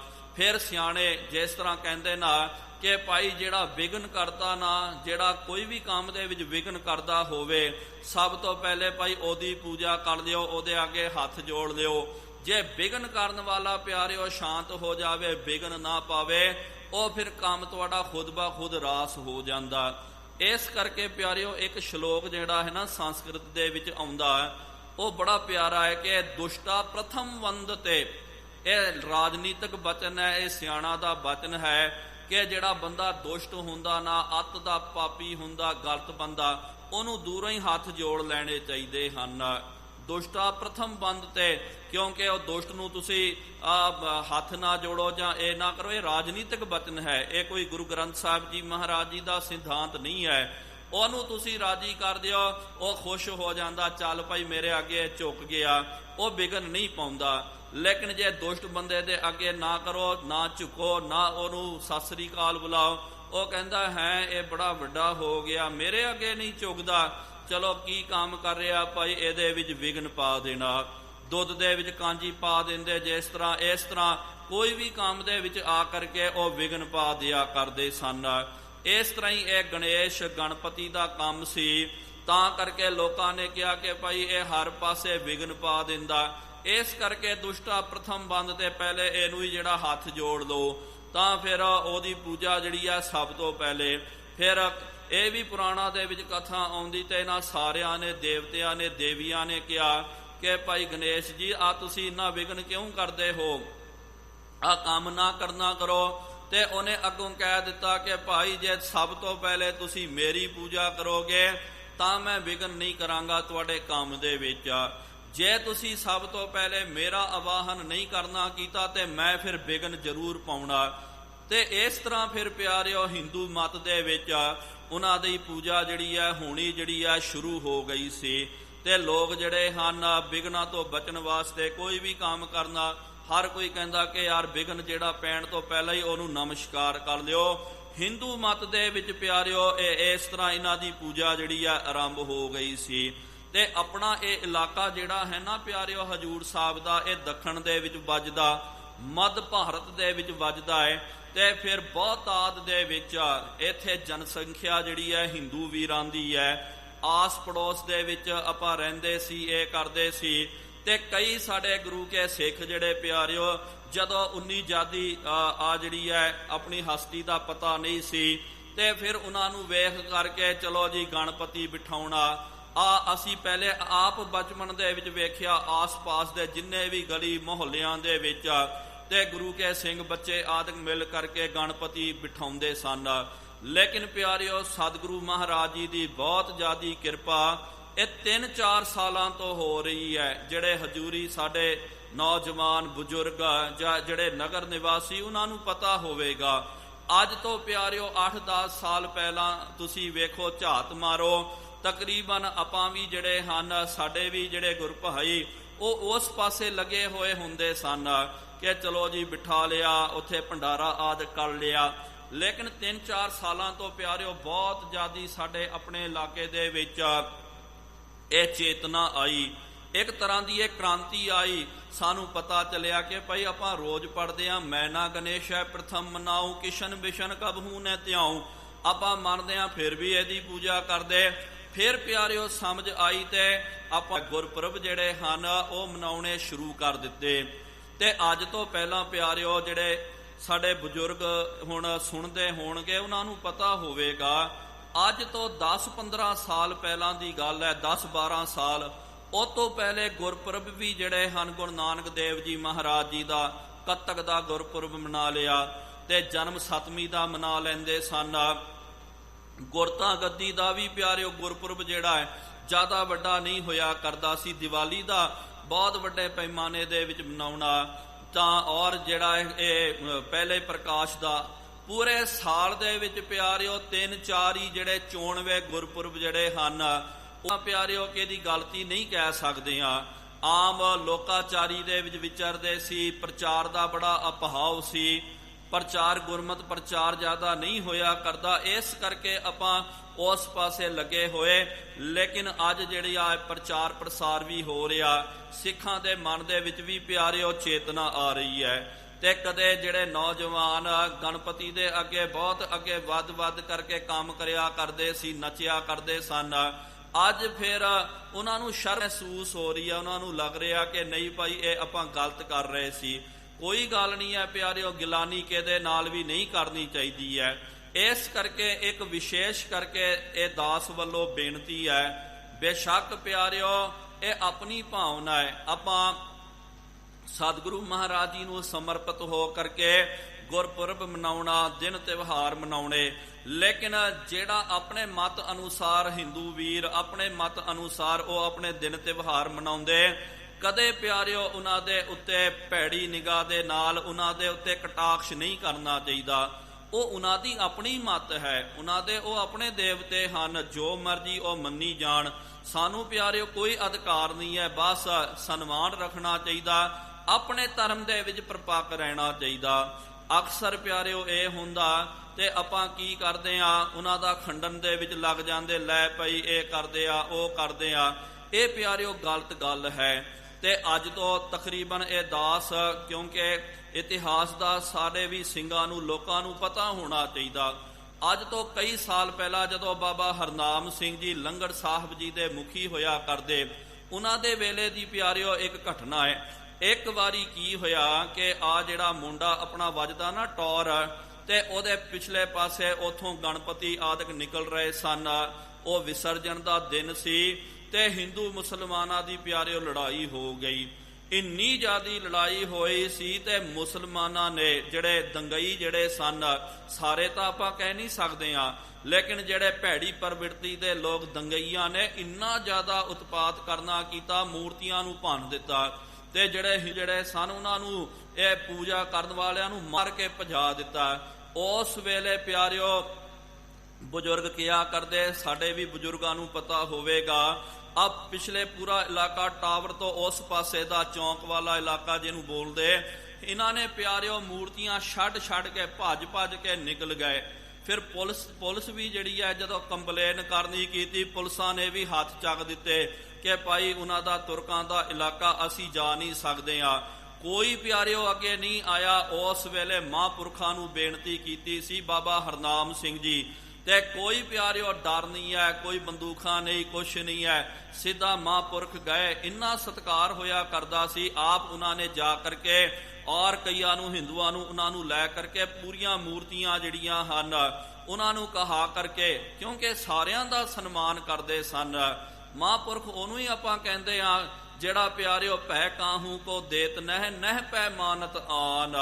ਉਹ ਕਿਹਨੂੰ ਡਰ ਨਹੀਂ ਦਿੰਦੇ ਤੇ ਕਿਹਦਾ ਡਰ ਮੰਨਦੇ ਵੀ ਨਹੀਂ, ਸਮਭਾਵੀ ਹੁੰਦੇ ਹਨ। ਉਹਨਾਂ ਨੇ ਆਪ ਅੱਗੇ ਵੱਧ ਕਰਕੇ ਪਿਆਰਿਓ ਫਿਰ ਉਹਨਾਂ ਨੂੰ ਹਿੰਦੂਆ ਵੀਰ ਜਿਹੜੇ ਉਹਨਾਂ ਨੂੰ ਅੱਗੇ ਲਾਇਆ, ਆਪ ਤਗੜੇ ਹੋ ਕਰਕੇ ਪਹਿਰਾ ਦਿੱਤਾ। ਪੂਰੀਆਂ ਮੂਰਤੀਆਂ ਜੋ ਛੱਡ ਕੇ ਭੱਜ ਗਏ ਸਨ ਤੇ ਉਹਨਾਂ ਨੂੰ ਫਿਰ ਕਹਿ ਕਰਕੇ ਲੰਗਰ ਸਾਹਿਬ ਤੋਂ ਇੱਥੋਂ ਪਿਆਰਿਓ ਵਿਸਰਜਨ ਕਰਵਾਇਆ ਗਿਆ। ਪਹਿਲੇ ਕਿਹਾ ਕਰਦੇ ਕਿ ਭਾਈ ਆ ਜਿਹੜਾ ਪੁੱਲ ਜਿਹੜਾ ਵੱਜਦਾ ਨਾ ਨਵਾਂ ਪੁੱਲ ਮੁੰਡੇ ਵਾਲਾ, ਉੱਥੋਂ ਵਿਸਰਜਨ ਕੀਤਾ ਜਾਂਦਾ ਸੀ। ਫਿਰ ਮਹਾਂਪੁਰਖਾਂ ਨੇ ਫਿਰ ਇੱਥੋਂ ਇਹ ਕੀਤਾ ਸੀ, ਕਿਉਂਕਿ ਇੰਨੇ ਲੋਕ ਡਰ ਗਏ, ਇੰਨਾ ਡਰ ਸੀ ਕਿ ਭਾਈ ਜੇ ਅਸੀਂ ਜਾਵਾਂਗੇ ਤੇ ਇਹਨਾਂ ਤੁਰਕਾਂ ਨੇ ਹਮਲਾ ਕਰ ਦੇਣਾ। ਤੇ ਮਹਾਂਪੁਰਖਾਂ ਨੇ ਆਪ ਪਹਿਰਾ ਲਾ ਕਰਕੇ ਤੇ ਆਪ ਖੜ ਗਏ ਤੇ ਉਹ ਸਾਰੇ ਭੱਜ ਗਏ ਕਿ ਭਾਈ ਗੁਰੂ ਕੇ ਸਿੱਖ ਆ ਗਏ, ਹੁਣ ਆਪਾਂ ਕੁਝ ਵੀ ਨਹੀਂ ਕਰ ਸਕਦੇ ਆ। ਤੇ ਉਹੀ ਪੂਜਾ ਕਰਨ ਵਾਲੇ ਪਿਆਰਿਓ ਦੇਖੋ ਕਮਾਲ ਦੀ ਗੱਲ ਹੈ, ਜਿਹੜੇ ਪੂਜਾ ਕਰਦੇ ਸਹੀ ਭਗਵਾਨ ਮੰਨਦੇ ਸੀ ਤੇ ਜਦੋਂ ਹਮਲਾ ਹੋ ਗਿਆ ਮੂਰਤੀਆਂ ਟੁੱਟ ਗਈਆਂ, ਉਹ ਭੱਜ ਗਏ। ਤੇ ਫਿਰ ਮਹਾਂਪੁਰਖਾਂ ਨੇ ਲਿਆ ਕਰਕੇ ਇਸ ਪਾਸੇ ਲੰਗਰ ਸਾਹਿਬ ਤੋਂ ਫਿਰ, ਕਿਉਂਕਿ ਫਿਰ ਉਹਨਾਂ ਨੂੰ ਹਰ ਵਾਰੀ ਡਰ ਹੀ ਪੈ ਗਿਆ ਉੱਥੋਂ ਜਾਵਾਂਗੇ ਮਤਾ ਕਿਤੇ ਉਹ ਹਮਲਾ ਨਾ ਕਰ ਦੇਣ, ਇਹ ਸਿੰਘਾਂ ਦਾ ਇਲਾਕਾ ਹੈ। ਦੇਖੋ ਤੇ ਮੰਨਦੇ ਉਹ ਵੀ ਹਨ ਕਿ ਸਿੰਘਾਂ ਦਾ ਇਲਾਕਾ ਭਾਈ ਇਹਦੇ ਵਿੱਚ ਆ ਜਾਵਾਂਗੇ ਤੇ ਸਾਨੂੰ ਭੈ ਨਹੀਂ ਹੋਵੇਗਾ। ਉਦੋਂ ਤੋਂ ਪਿਆਰਿਓ ਫਿਰ ਇਹ ਪਿੱਤਰ ਜਿਹੜੀ ਆ ਜਦੋਂ ਇਹ ਵਿਸਰਜਨ ਦਾ ਦਿਨ ਆਉਂਦਾ, ਲੰਗਰ ਸਾਹਿਬ ਆ ਸੜਕ ਦੇ ਰਾਹੀਂ ਨਗੀਨਾ ਘਾਟ ਤੋਂ ਜਿਹੜੀਆਂ ਮੂਰਤੀਆਂ ਦਾ ਵਿਸਰਜਨ ਕੀਤਾ ਜਾਂਦਾ। ਸੋ ਰਹੁ ਵਿਚਾਰ ਇਸ ਤਰ੍ਹਾਂ ਇਹ ਜਿਹੜੇ ਹਨ ਵਿਘਨਾਂ ਨੂੰ ਕਰਤਾ, ਵਿਘਨਾਂ ਨੂੰ ਹਰਨ ਵਾਲੇ। ਬ੍ਰਹਮਾਦਿਕ ਮੰਗਲ ਕੇ ਕਰਤਾ, ਬ੍ਰਹਮਾ ਆਦਿਕ ਜਿਹੜੇ ਦੇਵਤੇ ਹਨ ਪਿਆਰਿਓ ਇਹ ਸਾਰੇ ਮੰਗਲ ਦੇ ਕਰਤਾ ਹਨ। ਕਬੀਰਾਜ ਜੀ ਦੱਸਦੇ ਸੁਰ ਗੁਰ ਆਦ ਸੁਮਤ ਕੇ ਦਾਨੀ। ਸੁਰ ਗੁਰ ਦਾ ਮਤਲਬ ਹੈ ਕਿ ਦੇਵਤਿਆਂ ਦਾ ਗੁਰੂ ਜਿਹੜਾ ਬ੍ਰਹਸਪਤੀ, ਬ੍ਰਹਸਪਤੀ ਜਿਹੜਾ ਹੈ ਸ੍ਰੇਸ਼ਟ ਮਤ ਦਾ ਜੋ ਦਾਤਾ ਹੈ। ਬਾਲਮੀਕ ਆਦਿ ਕਵੀ ਬਾਨੀ, ਤੇ ਬਾਲਮੀਕ ਰਿਸ਼ੀ ਜਿਹੜੇ ਹਨ ਮਹਾਂਪੁਰਖ, ਤੇ ਉਹਨਾਂ ਨੂੰ ਵੀ ਪਿਆਰਿਓ ਮੈਂ ਨਮਸਕਾਰ ਕਰਦਾ, ਕਿਉਂਕਿ ਬਾਲਮੀਕ ਨੇ ਸਭ ਤੋਂ ਪਹਿਲੇ ਰਮਾਇਣ ਲਿਖਣੀ ਕੀਤੀ ਹੈ। ਤੇ ਪਿਆਰਿਓ ਸ਼ੁਰੂਆਤ ਦੇ ਵਿੱਚ ਇਹ ਚੰਡਾਲ ਸਨ, ਬਾਲੀਆ ਭੀਲ ਇਹਨਾਂ ਦਾ ਨਾਮ ਸੀ। ਤੇ ਰਾਹ ਮਾਰ ਸਨ, ਜਿਹੜਾ ਵੀ ਕੋਈ ਰਾਸਤੇ ਤੇ ਜਾਂਦਾ ਉਹਨੂੰ ਫੜ ਕੇ ਮਾਰ ਲੈਣਾ, ਉਹਦਾ ਮਾਲ ਧਨ ਜਿਹੜਾ ਹੜੱਪ ਕਰ ਲੈਂਦੇ। ਇੱਕ ਦਿਨ ਸਾਧੂਆਂ ਦੀ ਸੰਗਤ ਹੋਈ ਤੇ ਉਹਨਾਂ ਨੇ ਇਹਨਾਂ ਨੂੰ ਉਪਦੇਸ਼ ਦਿੱਤਾ ਕਿ ਬਾਲਿਆ ਤੂੰ ਰਾਮ ਦਾ ਨਾਮ ਜਪਣਾ ਕਰ, ਰਾਮ ਰਾਮ ਜਪਣਾ ਕਰ। ਤੇ ਪਿਆਰਿਓ ਰਾਮ ਰਾਮ ਜਪ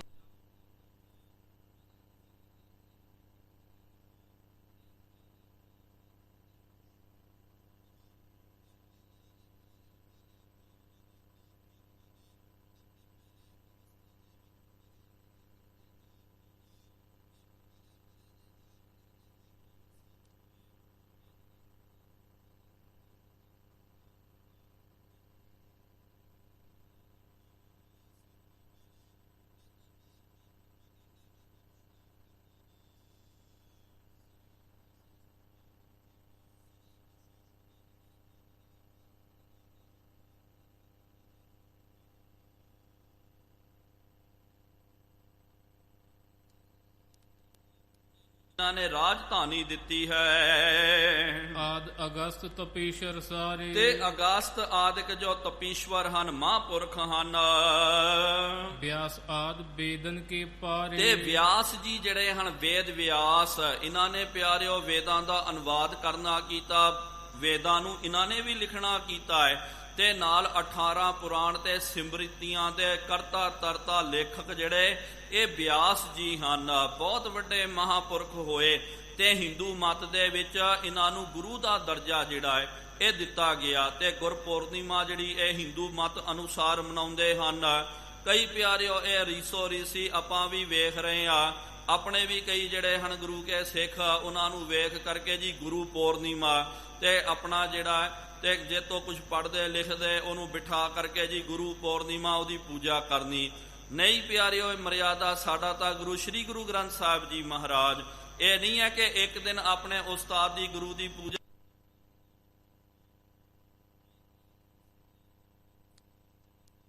ਵਿਦਿਆ ਪ੍ਰਾਪਤ ਕੀਤੀ ਹੈ ਉਹਨਾਂ ਦਾ ਸਨਮਾਨ ਕਰਨਾ ਚਾਹੀਦਾ ਹੈ। ਲੇਕਿਨ ਆ ਗੁਰਪੂਰਨਿਮਾ ਜਿਹੜਾ ਇਹ ਇਹਨਾਂ ਦਾ ਦਿਨ ਹੈ। ਤੇ ਉਹ ਜਿਹੜਾ ਹੈ ਵੇਦ ਵਿਆਸ ਜਿਨ੍ਹਾਂ ਨੇ ਵੇਦਾਂ ਦਾ ਜਿਹੜਾ ਪਾਰਾਵਾਰ ਪ੍ਰਾਪਤ ਕੀਤਾ, ਭਾਵ ਕਿ ਵੇਦਾਂ ਨੂੰ ਲਿਖਣਾ ਕੀਤਾ। ਆਦ ਯੁਧਿਸ਼ਟਰ ਧਰਮਗ ਭਾਰੇ, ਤੇ 5 ਪਾਂਡਵਾਂ ਦੇ ਵਿੱਚ ਸਭ ਤੋਂ ਵੱਡਾ ਜਿਹੜਾ ਯੁਧਿਸ਼ਟਰ ਹੈ, ਜਿਹੜਾ ਧਰਮਜ ਜਿਹਨੂੰ ਕਹਿੰਦੇ ਹਨ, ਭਾਵ ਕਿ ਧਰਮ ਰਾਜ ਜਿਹਨੂੰ ਕਿਹਾ ਜਾਂਦਾ। ਅਰਜਨ ਆਦ ਕ੍ਰਿਸ਼ਨ ਕੇ ਪਿਆਰੇ, ਅਰਜੁਨ ਜਿਹੜਾ ਹੈ ਇਹ ਵੀ ਵਿਸ਼ਨੂੰ ਜੀ ਦਾ ਅੰਸ਼ਾ ਅਵਤਾਰ ਮੰਨਿਆ ਜਾਂਦਾ ਹੈ। ਤੇ ਜਿਹੜੇ ਕ੍ਰਿਸ਼ਨ ਜੀ ਦੇ ਬਹੁਤ ਜ਼ਿਆਦਾ ਪਿਆਰੀ ਸਨ, ਨਿਕਟਵਰਤੀ ਸਨ। ਰਾਮਚੰਦ ਆਦਿਕ ਮਿਰਜਾਦਿਕ, ਰਾਮਚੰਦਰ ਆਦਿਕ ਜੋ ਮਰਿਆਦਾ ਪੁਰਸ਼ੋਤਮ ਜਿਨ੍ਹਾਂ ਨੂੰ ਆਪਾਂ ਸਾਰੇ ਲੋਕ ਕਹਿੰਦੇ ਹਨ। ਜਨਪ੍ਰਿਯ ਸ਼੍ਰੀ ਨਰਸਿੰਘ ਜੀ ਆਦਿਕ, ਜਨਪ੍ਰਿਯ ਲੋਕ ਦਾ ਮਤਲਬ ਕਿ ਕ੍ਰਿਸ਼ਨ ਭਗਵਾਨ ਜੋ ਆਦ ਰਸਾਂ ਦੇ ਗਿਆਤਾ ਹਨ। ਸ਼੍ਰੀ ਬਾਮਨ ਆਦਿਕ ਛਲ ਜਾਤਾ, ਸ਼੍ਰੀ 52 ਅਵਤਾਰ ਜਿਨ੍ਹਾਂ ਨੇ ਛਲ ਕਰਨਾ ਕੀਤਾ, ਸਤਜੁਗ ਤੇ ਮਾਨਿਓ ਛਲਿਓ ਬਲ 52 ਭਾਇਓ। ਤੇ ਫਿਰ 52 ਅਵਤਾਰ ਜਿਹੜਾ ਹੈ ਉਹ ਰੂਪ ਧਾਰਨ ਕਰਕੇ ਉਹਨਾਂ ਨੇ ਛਲਣਾ ਕੀਤਾ। ਦਸ਼ਰਥ ਆਦਿਕ ਪੂਰ ਪ੍ਰਤੱਗਿਆ, ਤੇ ਦਸ਼ਰਥ ਆਦਿਕ ਜੋ ਰਾਮਚੰਦਰ ਜੀ ਦੇ ਪਿਤਾ ਹਨ, ਜੋ ਆਪਣੀ ਪ੍ਰਤੱਗਿਆ ਦੇ ਉੱਤੇ ਜੋ ਖਰੇ ਉਤਰਦੇ ਸਨ, ਭਾਵ ਕਿ ਜੋ ਉਹਨਾਂ ਨੇ ਪ੍ਰਤੱਗਿਆ ਕਰਨੀ ਕੀਤੀ ਹੈ, ਜੋ ਬਚਨ ਕਰ ਦਿੱਤਾ, ਉਹ ਬਚਨ ਪਿਆਰਿਓ ਪੂਰਾ ਕਰਨਾ, ਉਹਨੂੰ ਪ੍ਰਤਿਗਿਆ ਪਾਲਕ ਬੋਲਦੇ ਹਨ। ਕਈ ਵਾਰੀ ਆਪਾਂ ਵੇਖਦੇ ਹਾਂ ਕਈ ਬਚਨ ਕਰ ਦਿੰਦੇ ਜੀ, ਹਾਂ ਇਸ ਕਰ ਦੇਵਾਂਗੇ, ਉਂਝ ਕਰ ਦੇਵਾਂਗੇ, ਲੇਕਿਨ ਕਰਕੇ ਜਿਹੜਾ ਖਿਸਕ ਜਾਂਦਾ, ਮਹਾਰਾਜ ਜੀ ਨੇ ਕਿਹਾ ਬਚਨ ਕਰੇ ਸੋ ਖਿਸਕ ਜਾਏ, ਬੋਲੇ ਸਭ ਕੱਚਾ। ਸਾਰੇ ਪਿਆਰੇ ਉਹਨੂੰ ਕੱਚਾ ਬੋਲਦੇ ਕਿ ਭਾਈ ਇਹ ਕੱਚਾ ਇਹ ਕਾਹਦਾ ਬੰਦਾ ਹੈ। ਅਸਲੀ ਸੰਤ ਤਾਂ ਪਿਆਰਿਓ ਮਹਾਰਾਜ ਜੀ ਨੇ ਉਹਨਾਂ ਦੀ ਡੈਫੀਨੇਸ਼ਨ ਦਿੱਤੀ ਹੈ, ਉਹਨਾਂ ਦਾ ਗੁਣ ਦੱਸਿਆ ਕਿ ਸੂਰਬੀਰ ਬਚਨ ਕੇ ਬਲੀ, ਕਵਲਾ ਬਪਰੀ ਸੰਤੀ ਛਲੀ। ਕਿ ਜਿਹੜੇ ਮਹਾਂਪੁਰਖ ਹੁੰਦੇ ਹਨ ਪਿਆਰਿਓ ਬਚਨਾਂ ਦੇ ਬਲੀ ਹੁੰਦੇ ਹਨ। ਜਿਹੜਾ ਵੀ ਬਚਨ ਕੀਤਾ ਸੋਚ ਸਮਝ ਕੇ ਬਚਨ ਕਰਨਾ, ਤੇ ਬਚਨ ਕਰ ਦਿੱਤਾ, ਬਚਨ ਕਰਕੇ ਉਹਦੇ ਉੱਤੇ ਦ੍ਰਿੜ ਹੋ ਕਰਕੇ ਪੈਰਾ ਦਿੰਦੇ। ਫਿਰ ਪਿਆਰਿਓ ਉਹਨਾਂ ਦੀ ਹੀ ਪੂਜਾ ਜਿਹੜੀ ਹੈ ਸੰਸਾਰ ਕਰਦਾ, ਜਿਹੜੇ ਬਚਨਾਂ ਦੇ ਬਲੀ ਹੁੰਦੇ। ਜਿਹੜੇ ਬਚਨਾਂ ਦੇ ਕੱਚੇ ਹੁੰਦੇ ਹਨ, ਅਰਦਾਸ ਆਦਿਕ ਕਰਕੇ ਮੁਕਰ ਜਾਣਾ, ਬਚਨ ਕਰਕੇ ਮੁਕਰ ਜਾਣਾ, ਕਹਿ ਕਰਕੇ ਲਿਖਤ ਬਣਾ ਕਰਕੇ ਮੁਕਰ ਜਾਣਾ, ਅਹਿਦ ਕਰਕੇ ਮੁਕਰ ਜਾਣਾ, ਉਹਨਾਂ ਨੂੰ ਤਾਂ ਫਿਰ ਸਾਰੇ ਕੱਚੇ ਹੀ ਬੋਲਦੇ ਹਨ। ਦਸ਼ਰਥ ਜਿਹੜਾ ਬਚਨਾਂ ਦਾ ਬਹੁਤ ਵੱਡਾ ਬਲੀ ਮੰਨਿਆ ਜਾਂਦਾ। ਜੋਗ ਭੋਗ ਸਮ ਜਨਕ ਤਤਗਿਆ, ਜੋਗ ਤੇ ਭੋਗ ਦੇ ਵਿੱਚ ਜਨਕ ਰਾਜਾ ਜਿਹੜੇ ਹਨ ਮਹਾਂਪੁਰਖ, ਤੇ ਜਿਨ੍ਹਾਂ ਨੇ ਪਿਆਰਿਓ ਭਾਈ ਗੁਰਦਾਸ ਸਾਹਿਬ ਜੀ ਨੇ ਵੀ ਬਚਨ ਕੀਤਾ ਕਿ ਧੰਨ ਧੰਨ ਰਾਜਾ ਜਨਕ ਹੈ, ਗੁਰਮੁਖ ਮਾਇਆ ਵਿੱਚ ਉਦਾਸੀ। ਗੁਰਮੁਖ ਬਣ ਕਰਕੇ ਮਾਇਆ ਦੇ ਵਿੱਚ ਪਿਆਰਿਓ ਉਦਾਸ ਬਣ ਕਰਕੇ ਉਹਨਾਂ ਨੇ ਰਹਿਣਾ ਕੀਤਾ। ਭਾਵ ਕਿ ਰਾਜ ਮੈਂ ਜੋਗ ਕਮਾਇਓ, ਰਾਜ ਦੇ ਵਿੱਚ ਰਹਿ ਕਰਕੇ ਉਹਨਾਂ ਨੇ ਜੋਗ ਦੀ ਕਮਾਈ ਕਰਨੀ ਕੀਤੀ, ਤਤ ਗਿਆਤੇ ਹੋਏ ਹਨ। ਗੋਰਖ ਆਦ ਸਿੱਧ ਸਮੁਦਾਇ, ਗੋਰਖ ਆਦਿਕ ਜਿੰਨੇ ਵੀ ਸਿੱਧ ਜਿਹੜੇ ਹਨ, ਆਦ ਕਬੀਰ ਭਗਤ ਸਮੁਦਾਇ, ਆਦ ਕਬੀਰ ਸਾਹਿਬ ਜੀ ਤੋਂ ਇਤਿਆਦਿਕ ਜਿੰਨੇ ਵੀ ਭਗਤ ਆਦਿਕ ਹੋਏ ਹਨ। ਬੁੱਢੇ ਆਦਿਕ ਗੁਰ ਕੇ ਸਿੱਖ, ਹੁਣ ਉਸ ਤੋਂ ਅੱਗੇ ਦੱਸਦੇ ਹਨ ਕਿ ਬਾਬਾ ਬੁੱਢਾ ਸਾਹਿਬ ਜੀ ਆਦਿਕ ਜੋ ਗੁਰੂ ਕੇ ਸਿੱਖ, ਉਹਨਾਂ ਦਾ ਵੀ ਮੰਗਲ ਕਰਦੇ, ਉਹਨਾਂ ਦਾ ਵੀ ਆਵਾਹਨ ਕਰ ਰਹੇ ਹਨ। ਭਏ ਜੋ ਭੂਤ ਭਵਾਨ ਭਵਿਖ, ਜੋ ਭੂਤ ਕਾਲ ਦੇ ਵਿੱਚ ਭਵਾਨ ਤੇ ਹੁਣ ਤੇ ਭਵਿਸ਼ ਦੇ ਵਿੱਚ ਜੋ ਸਾਰੇ ਗੁਰੂ ਕੇ ਸਿੱਖ ਹੋਣਗੇ ਚੜ੍ਹਦੀ ਕਲਾ ਵਾਲੇ, ਨਾ ਮੈਂ ਉਹਨਾਂ ਦਾ ਕੀ ਵਰਣਨ ਕਰਨਾ ਕਰਾਂ, ਸਾਰਿਆਂ ਦਾ ਪਿਆਰਿਓ ਮੰਗਲ ਕਰ ਦਿੱਤਾ। ਦੇਖੋ ਇਹੀ ਤਾਂ ਕਮਾਲ ਦੀ ਗੱਲ ਹੈ, ਜੇ ਨਾਮ ਵਰਤਦੇ ਤੇ ਕਿਤੇ ਨਾ ਕਿਤੇ ਤਾਂ ਨਾਮ ਰਹਿ ਜਾਣਾ ਹੈ, ਤੇ ਜਿਨ੍ਹਾਂ ਦਾ ਨਾਮ ਰਹਿ ਜਾਵੇ ਤਾਂ ਗੱਲ ਨਹੀਂ ਬਣਦੀ ਹੈ। ਜਦੋਂ ਆਪਾਂ ਕਹਿੰਦੇ ਜੀ ਸਾਰੇ ਕਰਕੇ ਤਾਂ ਪਿਆਰਿਓ ਉਹਦੇ ਵਿੱਚ ਸਾਰੇ ਆ ਜਾਂਦੇ ਹਨ। ਕਵੀ ਰਾਜ ਜੀ ਨੇ ਕਿਹਾ ਕਿ ਜੋ ਭੂਤ ਕਾਲ ਦੇ ਵਿੱਚ ਗੁਰੂ ਕੇ ਸਿੱਖ ਹਨ, ਹੁਣ ਜਿਹੜੇ ਵਰਤਮਾਨ ਦੇ ਵਿੱਚ ਭਵਿਸ਼ ਦੇ ਵਿੱਚ ਹੋਣ ਵਾਲੇ ਗੁਰੂ ਕੇ ਸਿੱਖ, ਜਿਨ੍ਹਾਂ ਨੇ ਸਿੱਖੀ ਦੀ ਕਮਾਈ ਕਰਨੀ ਕੀਤੀ ਹੈ, ਸ਼੍ਰੀ ਗੁਰ ਸ਼ਬਦ ਕਮਾਏ ਜਿਨ ਜੀਤੇ ਪੰਜ ਵਿਕਾਰ, ਤਿੰਨ ਸੰਤਨ ਕੋ ਬੰਦਨਾ ਸਿਰ ਚੰਨਨ ਪਰ ਧਾਰ, ਉਹਨਾਂ ਨੂੰ ਮੈਂ ਬਾਰ-ਬਾਰ ਬੰਦਨਾ ਕਰਦਾ। ਸਭ ਕੋ ਮੈਂ ਅਭਿਬੰਧਨ ਕਰੂੰ, ਸਾਰਿਆਂ ਨੂੰ ਭਾਈ ਮੈਂ ਅਭਿਬੰਦਨਾ ਕਰਦਾ ਹਾਂ ਜੀ। ਕਿਰਪਾ ਕਰੋ ਗੁਰ ਸੋਜਸ ਉਚਾਰੋ। ਇਹ ਕਿਉਂ ਬੋਲਦੇ ਹਨ ਕਿ ਭਾਈ ਤੁਸੀਂ ਸਾਰੇ ਕਿਰਪਾ ਕਰਨਾ ਕਰੋ, ਕਿਉਂਕਿ ਇਹ ਕਾਰਜ ਜਿਹੜਾ ਹੈ ਨਾ ਪਿਆਰਿਓ ਕੋਈ ਛੋਟਾ ਮੋਟਾ ਕਾਰਜ ਨਹੀਂ ਹੈ, ਬਹੁਤ ਵੱਡਾ ਕਾਰਜ। ਹੁਣ ਕਵੀ ਰਾਜ ਜੀ ਕਾਰਜ ਦੀ ਆਰੰਭਤਾ ਕਰ ਰਹੇ ਹਨ।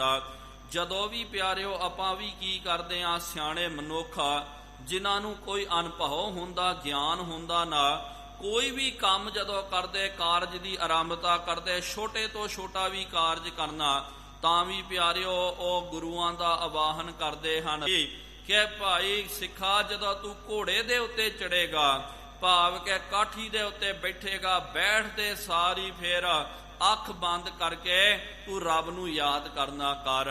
ਇਹ ਅਰਦਾਸ ਬਣ ਜਾਵੇਗੀ, ਮਨ ਦੇ ਵਿੱਚ ਪੂਰੀ ਲੋੜ ਨਹੀਂ ਹੈ ਅਰਦਾਸ ਦੀ, ਬਸ ਸਤਿਗੁਰੂ ਮਹਾਰਾਜ ਅੰਗ ਸੰਗ ਸਹਾਈ ਹੋਣਾ ਕਰੋ। ਇਹਦਾ ਮਤਲਬ ਉਹਨਾਂ ਜ਼ਮਾਨਿਆਂ ਦੇ ਵਿੱਚ ਘੋੜੇ ਸਨ, ਅੱਜ ਦੇ ਜ਼ਮਾਨੇ ਦੇ ਵਿੱਚ ਤਾਂ ਪਿਆਰਿਓ ਘੋੜੇ ਨਹੀਂ, ਆਪਾਂ ਵਾਹਨ ਦੇ ਤੌਰ ਤੇ ਮੋਟਰਸਾਈਕਲ ਹੋ ਗਿਆ, ਕਾਰ ਆਦਿਕ, ਜੀਪਾਂ ਆਦਿਕ ਇਹਨੂੰ ਵਰਤਦੇ ਆ। ਇਹਦਾ ਭਾਵ ਹੈ ਹੁਣ ਦੇ ਜ਼ਮਾਨੇ ਦੇ ਵਿੱਚ ਜਦੋਂ ਵੀ ਆਪਾਂ ਗੱਡੀ ਦੇ ਉੱਤੇ ਬਹਿਣਾ ਤੇ ਸਭ ਤੋਂ ਪਹਿਲੇ ਬਸ ਮਨ ਹੀ ਮਨ ਯਾਦ ਕਰਨਾ, ਸਤਿਗੁਰੂ ਮਹਾਰਾਜ ਜੀ ਦਾ ਆਵਾਹਨ ਕਰਨਾ, ਮਹਾਰਾਜ ਕਿਰਪਾ ਕਰੋ, ਅੰਗ ਸੰਗ ਹੋ ਕੇ ਸਹਾਇਤਾ ਕਰਨਾ ਕਰੋ। ਬਸ ਪਿਆਰਿਓ ਆਪ ਮਹਾਰਾਜ ਜੀ ਦੀ ਕਿਰਪਾ ਵਰਤਦੀ ਹੈ।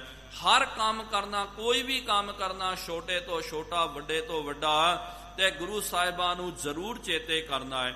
ਹੁਣ ਇਹ ਕਾਰਜ ਪਿਆਰਿਓ ਕਿੰਨਾ ਵੱਡਾ ਕਾਰਜ ਹੈ। ਦੂਜੇ ਪਾਤਸ਼ਾਹੀ ਤੋਂ ਲੈ ਕਰਕੇ ਤੇ ਗੁਰੂ ਗੋਬਿੰਦ ਸਿੰਘ ਸਾਹਿਬ ਜੀ ਮਹਾਰਾਜ ਜੀ ਪ੍ਰਿਅੰਤ ਤੱਕ, ਭਾਵ ਕਿ ਜੇ ਆਪਾਂ ਪੋਥੀਆਂ ਵੇਖਦੇ ਹਾਂ ਪਿਆਰਿਓ 10-11 ਪੋਥੀਆਂ ਦੀ ਜਿਹੜੀ ਹੈ ਇਹ ਬਣਤਰ ਬਣ ਜਾਂਦੀ ਹੈ, ਇਹ ਲਿਖਣ ਦੀ ਕਲਾ ਬਣ ਜਾਂਦੀ ਹੈ। ਇੰਨਾ ਵੱਡਾ ਕਾਰਜ ਆਰੰਭ ਕਰ ਰਹੇ, ਇਸ ਕਰਕੇ ਸਾਰਿਆਂ ਨੂੰ ਪਿਆਰਿਓ ਇਹ ਚੇਤੇ ਕਰਦੇ ਜਿਹੜੇ ਮਹਾਂਪੁਰਖ ਹੋਏ ਹਨ, ਜਿਨ੍ਹਾਂ ਨੇ ਭਾਵੇਂ ਉਹ ਹਿੰਦੂ ਮਤ ਦੇ ਸਨ, ਸਿੱਖ ਮਤ ਦੇ ਸਨ, ਤੇ ਉਹਨਾਂ ਦਾ ਪਿਆਰਿਓ ਆਵਾਹਨ ਕਰਨਾ ਕੀਤਾ ਕਿ ਮੈਂ ਕੰਮ ਕਰ ਰਿਹਾ, ਕਿਰਪਾ ਕਰੋ, ਮੇਰੀ ਸਹਾਇਤਾ ਕਰਨਾ ਕਰੋ, ਤੁਸੀਂ ਵੀ ਅਰਦਾਸ ਕਰੋ। ਆਪਾਂ ਵੀ ਪਿਆਰਿਓ ਕਈ ਗੁਰੂ ਕੇ ਸਿੱਖ ਕੀ ਕਰਦੇ, ਕੋਈ ਕੰਮ ਕਰਨਾ ਨਾ ਤੇ ਕੰਮ ਆਰੰਭ ਕਰਦੇ, ਕੋਈ ਆਵੇ ਤੇ ਉਹਨਾਂ ਨੂੰ ਕਹਿੰਦੇ ਗੁਰੂ ਕੇ ਪਿਆਰਾ ਕੋਈ ਸਿੱਖ ਚੜ੍ਹਦੀ ਕਲਾ ਵਾਲਾ, ਉਹਨੂੰ ਆਪਾਂ ਵੀ ਬੇਨਤੀ ਕਰਦੇ ਹਾਂ ਕਿ ਭਾਈ ਸਾਹਿਬ ਜੀ ਇਹ ਕੰਮ ਕਰ ਰਹੇ ਹਾਂ, ਕਿਰਪਾ ਕਰੋ ਤੁਸੀਂ ਵੀ ਅਰਦਾਸ ਕਰੋ ਕਿ ਮਹਾਰਾਜ ਸਾਡਾ ਕਾਰਜ ਜਿਹੜਾ ਰਾਸ ਕਰਨਾ ਕਰੇ, ਬਿਰਥੀ ਕਦੇ ਨਾ ਹੋਵਈ ਜਨ ਕੀ ਅਰਦਾਸ। ਇਸ ਤਰ੍ਹਾਂ ਹੀ ਇਹ ਅਰਦਾਸ ਕਰ ਰਹੇ ਹਨ, ਬੇਨਤੀ ਕਰ ਰਹੇ ਹਨ ਕਿ ਇਹ ਜਿਹੜਾ ਕਾਰਜ ਮੇਰਾ ਸੰਪੂਰਨ ਹੋ ਜਾਵੇ। ਸੂਰਜ ਆਦਿ ਜੇ ਕਰਹਿ ਪ੍ਰਕਾਸ਼ ਹੈ, ਸੂਰਜ ਜਿਹੜਾ ਹੈ ਸਾਰੇ ਸੰਸਾਰ ਦੇ ਵਿੱਚ ਜੋ ਪ੍ਰਕਾਸ਼ ਕਰ ਰਿਹਾ, ਚੰਦ ਆਦਿ ਜੇ ਸੀਤਲ ਰਾਸ ਹੈ, ਤੇ ਚੰਦਰਮਾ ਆਦਿਕ ਜੋ ਸ਼ੀਤਲਤਾ ਦੀ ਰਾਸ ਹੈ, ਠੰਡਕ ਦੀ ਰਾਸ ਮੰਨੀ ਜਾਂਦੀ। ਨਾਰਦ ਆਦਿਕ ਪ੍ਰੇਮੀ ਜੇ, ਨਾਰਦ ਆਦਿਕ ਜਿਹੜੇ ਹਨ ਜੋ ਰੱਬ ਦੇ ਪ੍ਰੇਮੀ ਹਨ, ਸਦਾ ਵੀਣਾ ਲੈ ਕਰਕੇ ਜੋ ਨਾਰਾਇਣ ਨਾਰਾਇਣ ਦਾ ਜਾਪ ਕਰਦੇ। ਸਾਰਦ ਆਦਿਕ ਭਗਤਾ ਤੇ, ਸ਼ਾਰਦਾ ਆਦਿਕ ਜੋ ਸਦਾ ਪ੍ਰਮਾਤਮਾ ਦੇ ਗੁਣਾਂ ਦਾ ਜੋ ਵਖਿਆਨ ਕਰਦੀ ਹੈ। ਚਤੁਰ ਸ਼ੇਸ਼ ਆਦਿਕ ਬੜ ਕਹਿਅਤ, ਤੇ ਚਤੁਰ ਸ਼ੇਸ਼ ਜਿਹੜਾ ਸ਼ੇਸ਼ ਨਾਗ ਸਿਰ ਸਹੰਸ ਬਨਾਈ, ਦਵੈ ਸਹੰਸ ਰਚਨਾ ਰਸਨਾਹ ਸੁਹਾਈ, ਰਟਨ ਲਗੇ ਅਬ ਨਾਮ ਅਪਾਰਾ, ਤੁਮਰੋ ਤਉ ਨਾ ਪਾਵਤ ਪਾਰਾ। ਕਿਹਾ ਜਾਂਦਾ ਕਿ ਸ਼ੇਸ਼ਨਾਗ ਜਿਹੜਾ 1000 ਉਹਦੇ ਸਿਰ ਹਨ, ਤੇ ਆਪਨੇ ਵੇਖਿਆ ਹੋਵੇਗਾ ਜ਼ਬਾਨ ਜਿਹੜੀ ਹੁੰਦੀ ਨਾ ਸੱਪਾਂ ਦੀ ਪਿਆਰਿਓ, ਅੱਗੋਂ ਉਹ ਕੱਟੀ ਹੋਈ ਹੁੰਦੀ ਹੈ ਤੇ 2 ਹਿੱਸਿਆਂ ਦੇ ਵਿੱਚ ਵੱਖਰੀ ਵੱਖਰੀ ਹੁੰਦੀ। 1000 ਮੂੰਹ ਤੇ 2000 ਉਹਦੀਆਂ ਰਸਨਾਵਾਂ, ਤੇ ਉਹਨੇ ਫਿਰ ਸਦਾ ਪ੍ਰਮਾਤਮਾ ਦਾ ਕਹਿੰਦੇ ਨਿਤ ਨਵਾਂ ਨਾਮ ਲੈ ਕਰਕੇ ਪ੍ਰਮਾਤਮਾ ਦੇ ਗੁਣਾਂ ਦਾ ਗਾਇਨ ਕਰ ਰਹੇ ਹਨ। ਜਦੋਂ ਤੋਂ ਪਿਆਰਿਓ ਸ਼ੇਸ਼ਨਾਗ ਦੀ ਰਚਨਾ ਹੋਈ ਹੈ, ਉਦੋਂ ਤੋਂ ਕਹਿੰਦੇ ਉਹਨਾਂ ਨੇ ਰੱਬ ਦੇ ਗੁਣਾਂ ਦਾ ਗਾਨ ਆਰੰਭ ਕਰ ਦਿੱਤਾ। ਹਾਲੇ ਵੀ ਉਹ ਗਾਈ ਜਾਂਦੇ, ਲੇਕਿਨ ਤੁਮਰੋ ਤਉ ਨਾ ਪਾਵਤ ਭਾਰਾ, ਉਹ ਵੀ ਥੱਕ ਜਾਂਦਾ, ਲੇਕਿਨ ਸ਼ੇਸ਼ਨਾਗ ਥੱਕ ਗਿਆ, ਲੇਕਿਨ ਪ੍ਰਮਾਤਮਾ ਦੇ ਗੁਣਾਂ ਦਾ ਕੋਈ ਪਾਰਾਵਾਰ ਨਹੀਂ ਹੈ। ਹਨੂਮਤ ਆਦ ਦਾਸ ਜੇ ਲਹਿਅਤ, ਹਨੂਮੰਤ ਆਦਿਕ ਹਨੂਮਾਨ ਸਰ ਗਰੁੜ ਸਮਾਨਾ, ਸੁਰਪਤ ਨਰਪਤ ਨਹਿ ਗੁਣ ਜਾਣਾ। ਸਤਿਗੁਰੂ ਮਹਾਰਾਜ ਜੀ ਨੇ ਵੀ ਇਹਨਾਂ ਦਾ ਜ਼ਿਕਰ ਕਰਨਾ ਕੀਤਾ, ਕਿਹਾ ਕਿ ਬੰਤਰ ਕੀ ਸੈਨਾ ਪੁਜੀਐ, ਮਨ ਤਨ ਜੁਝ ਅਪਾਰ। ਤੇ ਅਖੀਰ ਨੂੰ ਕਾਲੀਦਾਸ ਨੇ ਇਹਦੇ ਬਾਬਤ ਵੀ ਪੁਰਾਣਾ ਦੇ ਵਿੱਚ ਜੋ ਕਥਾ ਆਉਂਦੀ ਹੈ, ਹਰੀ ਸ਼ਬਦ ਦਾ ਅਰਥ ਇੱਕ ਅਰਥ ਬਣਦਾ ਹੈ ਬਾਂਦਰ ਕਰਕੇ। ਤੇ ਫਿਰ ਉਹਨਾਂ ਨੇ ਸ਼ਰਾਪ ਦੇ ਦਿੱਤਾ, ਬਚਨ ਕਰ ਦਿੱਤਾ ਸੀ ਨਾਰਦ ਜੀ ਨੇ ਕਿ ਹੁਣ ਮੈਨੂੰ ਬਾਂਦਰ ਦਾ ਤੁਸਾਂ ਨੇ ਰੂਪ ਦੇ ਦਿੱਤਾ, ਮੇਰਾ ਬੜਾ ਤਿਰਸਕਾਰ ਹੋਇਆ, ਲੇਕਿਨ ਇਹੋ ਜਿਹਾ ਵੀ ਸਮਾਂ ਆਵੇਗਾ ਤੁਹਾਨੂੰ ਬਾਂਦਰਾਂ ਦੇ ਅੱਗੇ ਤੇ ਫਿਰ ਉਹਨਾਂ ਨੂੰ ਬਾਂਦਰਾਂ ਦੀ ਸ਼ਰਨ ਦੇ ਵਿੱਚ ਜਾਣਾ ਪਿਆ, ਉਹਨਾਂ ਤੋਂ ਮਦਦ ਲੈਣੀ ਪਈ ਹੈ। ਤੇ ਬਾਨਰ ਰਾਜ ਹਨੂਮਾਨ ਜਿਹੜੇ ਦਾਸ ਬਣ ਕਰਕੇ ਬਹੁਤ ਜ਼ਿਆਦੀ ਜਿਨ੍ਹਾਂ ਨੇ ਰਾਮਚੰਦਰ ਜੀ ਦੀ ਸੇਵਾ ਕੀਤੀ, ਬਹੁਤ ਉਗੇ ਭਗਤ ਹੋਏ ਹਨ।